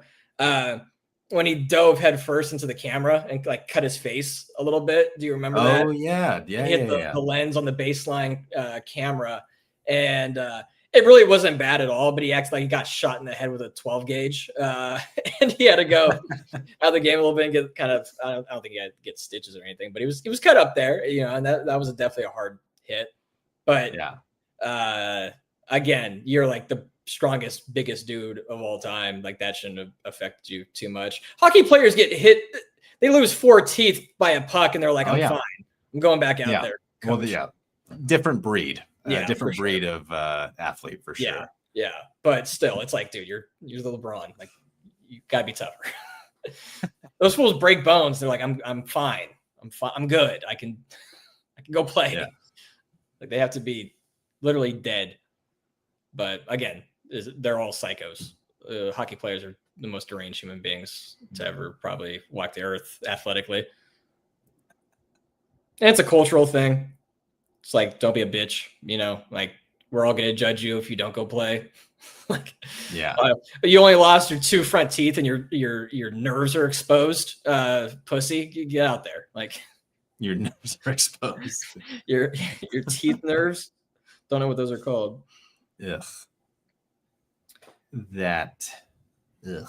All right. You want to do a 20 questions before we get out of here? Yeah. Let's end it with that. All right. I gotta figure out a movie. Let me get a pen here so I can kind of keep track. Yeah, this is something too that we had this idea right before we went live, so it's good. We'll be smoother. We're live. This isn't a podcast. This isn't, Yeah, that's true. Fuck you. We're just live, dude. That's all we are. That's all we ever do. Living live. We're just going. Okay. I want to keep it horror themed, but I don't want to do a movie that we've talked about, but I want to do one that we both know pretty well, and that seems like I'm really limiting. Okay, I think I got one actually. We might have barely touched on it. Okay. I got it. Okay. Question 1. Mhm.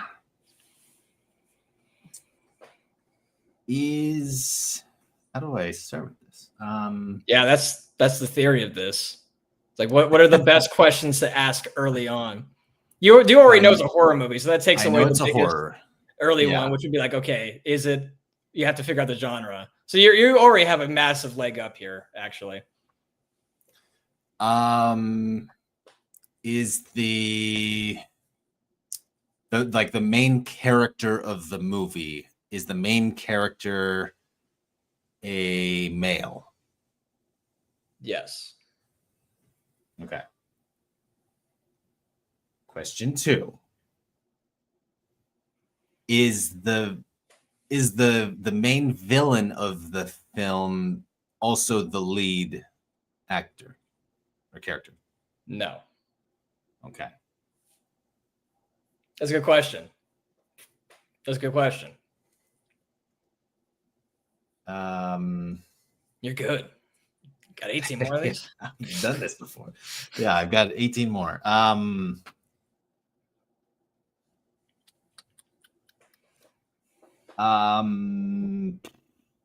Does the villain have a go-to weapon? No. Okay, interesting. That crosses some off the list there. Yeah, no signature weapon.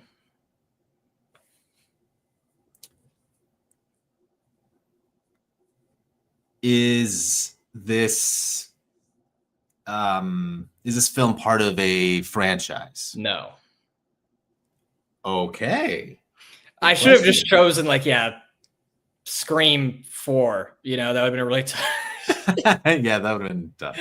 I would also have to know a lot about that movie, and I don't. So. Yeah, but still 20 questions. I could get there.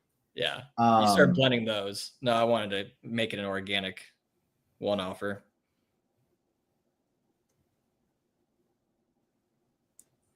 Are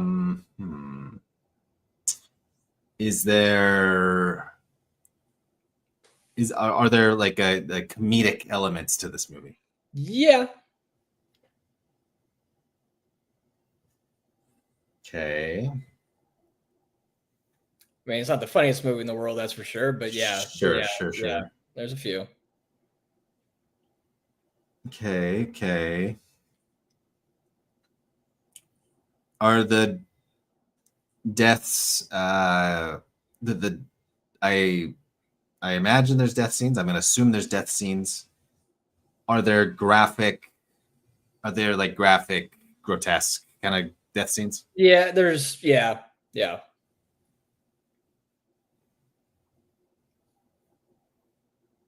Okay.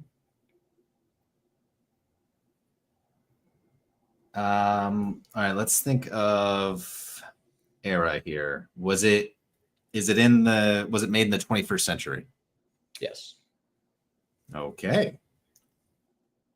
It is a more modern.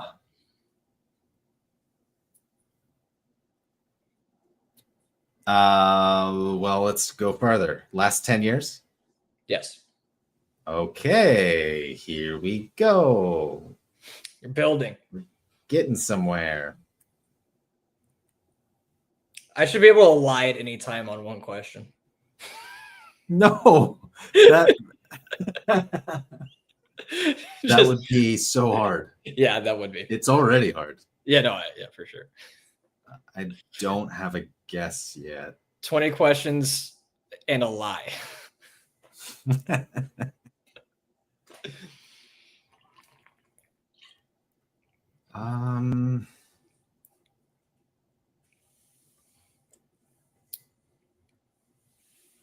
It's not Beau is Afraid.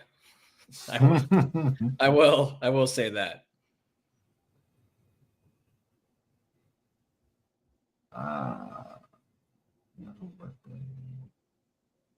So if there's not a go-to weapon,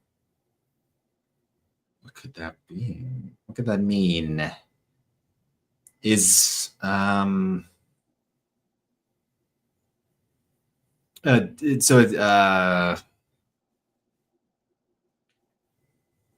is there some kind of, is the villain using some kind of magical energy, some kind of witchcraft, some kind of magic or witchcraft? Let's just narrow it to that. No. Okay.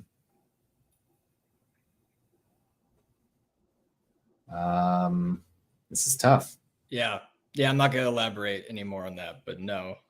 Fair. But that's kind of a hint. Me saying anything about in that direction. Is can you see the villain? Is the villain physical? Yes. Physical form. Okay. Yes.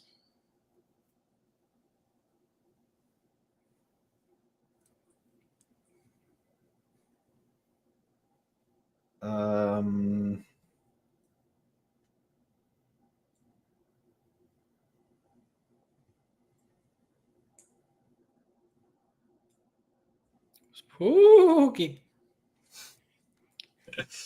What question are we at? 11. Oh, that's more than I thought. I thought we were like at 8. Is there is the lead actor white guy? No. Okay. That might be the biggest hit so far.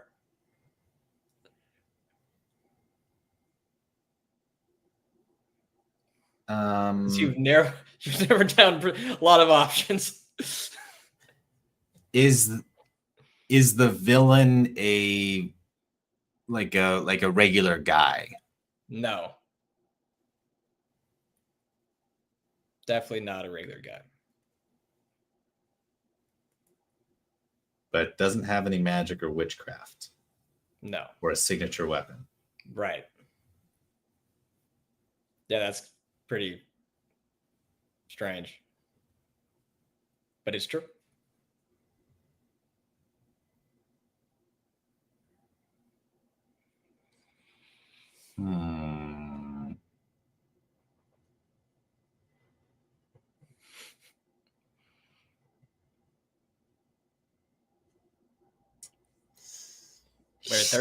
We're at 13.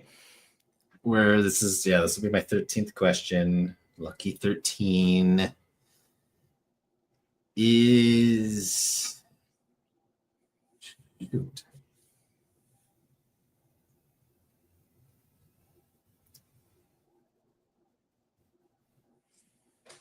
What else could it be here? What other questions can I ask? Was that a question? Is that 14? No. What? Better be careful.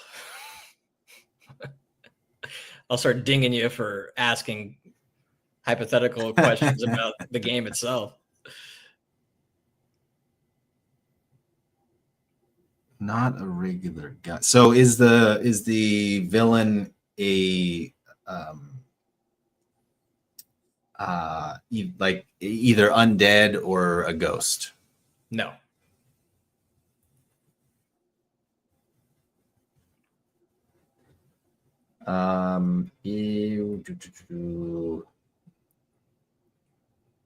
Is the lead in this movie an A-list actor? No.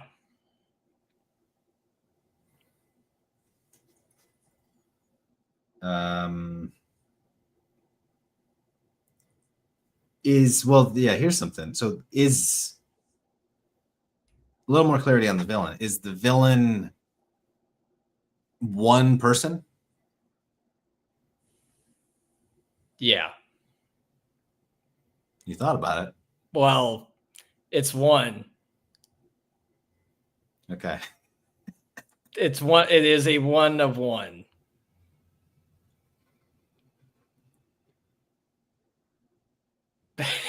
It's so now I don't even understand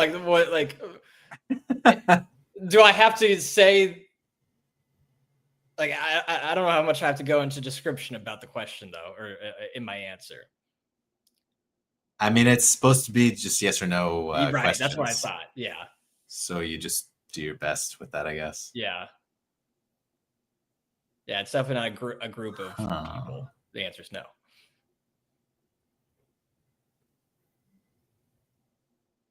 Huh. I have no idea what to take from it.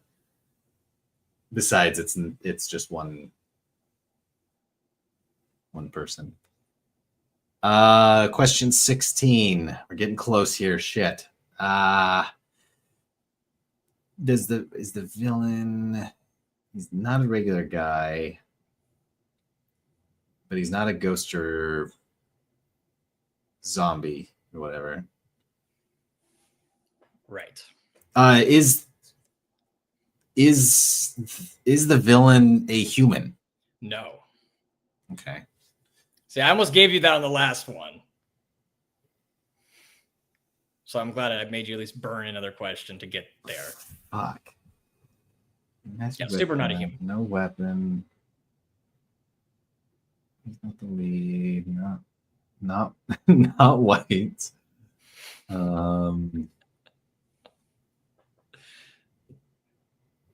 I thought you would have kind of gotten this by now. I don't know what to think. And in the last 10 years. Sure. What the fuck is it? I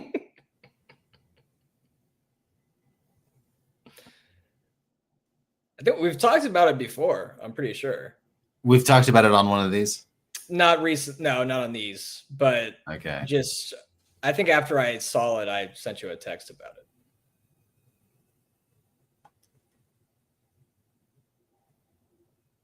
Like I'm pretty sure. I feel like you've definitely seen this movie. And if not, that's on me. But I feel like we've had a conversation. Is the villain an animal? Yeah.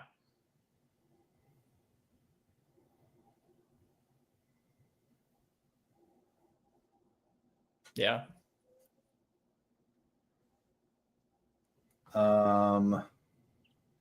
Yeah, that's the yeah.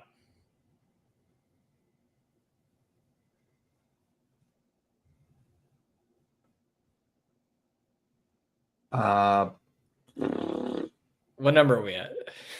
This is the 18th question, Okay. but so it's an animal. Definitely an animal. But is it? I don't want to burn another question on this, but burn it. I will. I'm gonna. Yeah, I need to just burn questions here. Is it? Did I already ask this? No. Is it an alien? No. It's not an alien. But it's an animal. It's an animal. So in the last 10 years, it's an animal.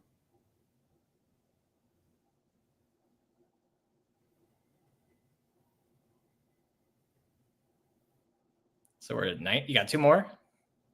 2 more. All I can think about is the monkey from Nope. Well, it's Nope. Yeah, it is Nope. Yeah, but the villain is the thing in the sky. Yeah. And it's an animal. They set it up like it's supposed to be an alien. Right. But then they discover through progression and the fact that, like, you know, the brother and sister who work on that farm start to deduce that it's more like an animal than it is an actual alien. And I see. They start to wrangle it in like they would a horse or a beast or something like that. So when you said the animal thing, I was like, oh, he's got this. But yeah. Okay. Yeah. I think I must have missed that, or it's been a long time since I've seen it. Yeah. Where I thought, like, okay, well, I guess like the main villain here is an alien. Yeah. But that monkey was pretty terrifying too. And that damn monkey, dude. That damn monkey kind of checks all those boxes. That damn monkey saved your life. But yeah, that's the entire like theme behind it. Is it's supposed to be an actual like it's a animal. Well, my That's how- God, by the 19th or 20th question, whatever that ended up being, I got it. So buzzer beater. Yeah, buzzer beater. Yeah, that was good. That was good. You got it. I didn't think you were there. Damn. I thought you were cooked.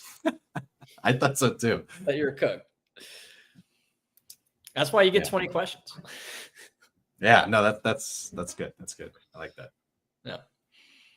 It's fun. Yeah. Good exercise. Good. It was good exercise. I haven't gotten good exercise like that in a long time. Got the brain going. Yeah, 100%. You got anything else? No. I don't either. Eh, Well, I do, but it's not good. Nothing Yeah. good. fine then. We're good. 2.5 hours. Yeah, plenty of time here. Good shit. Good stuff. And we'll see you next time. R.I.P. Cooper. Watch movies. You already know.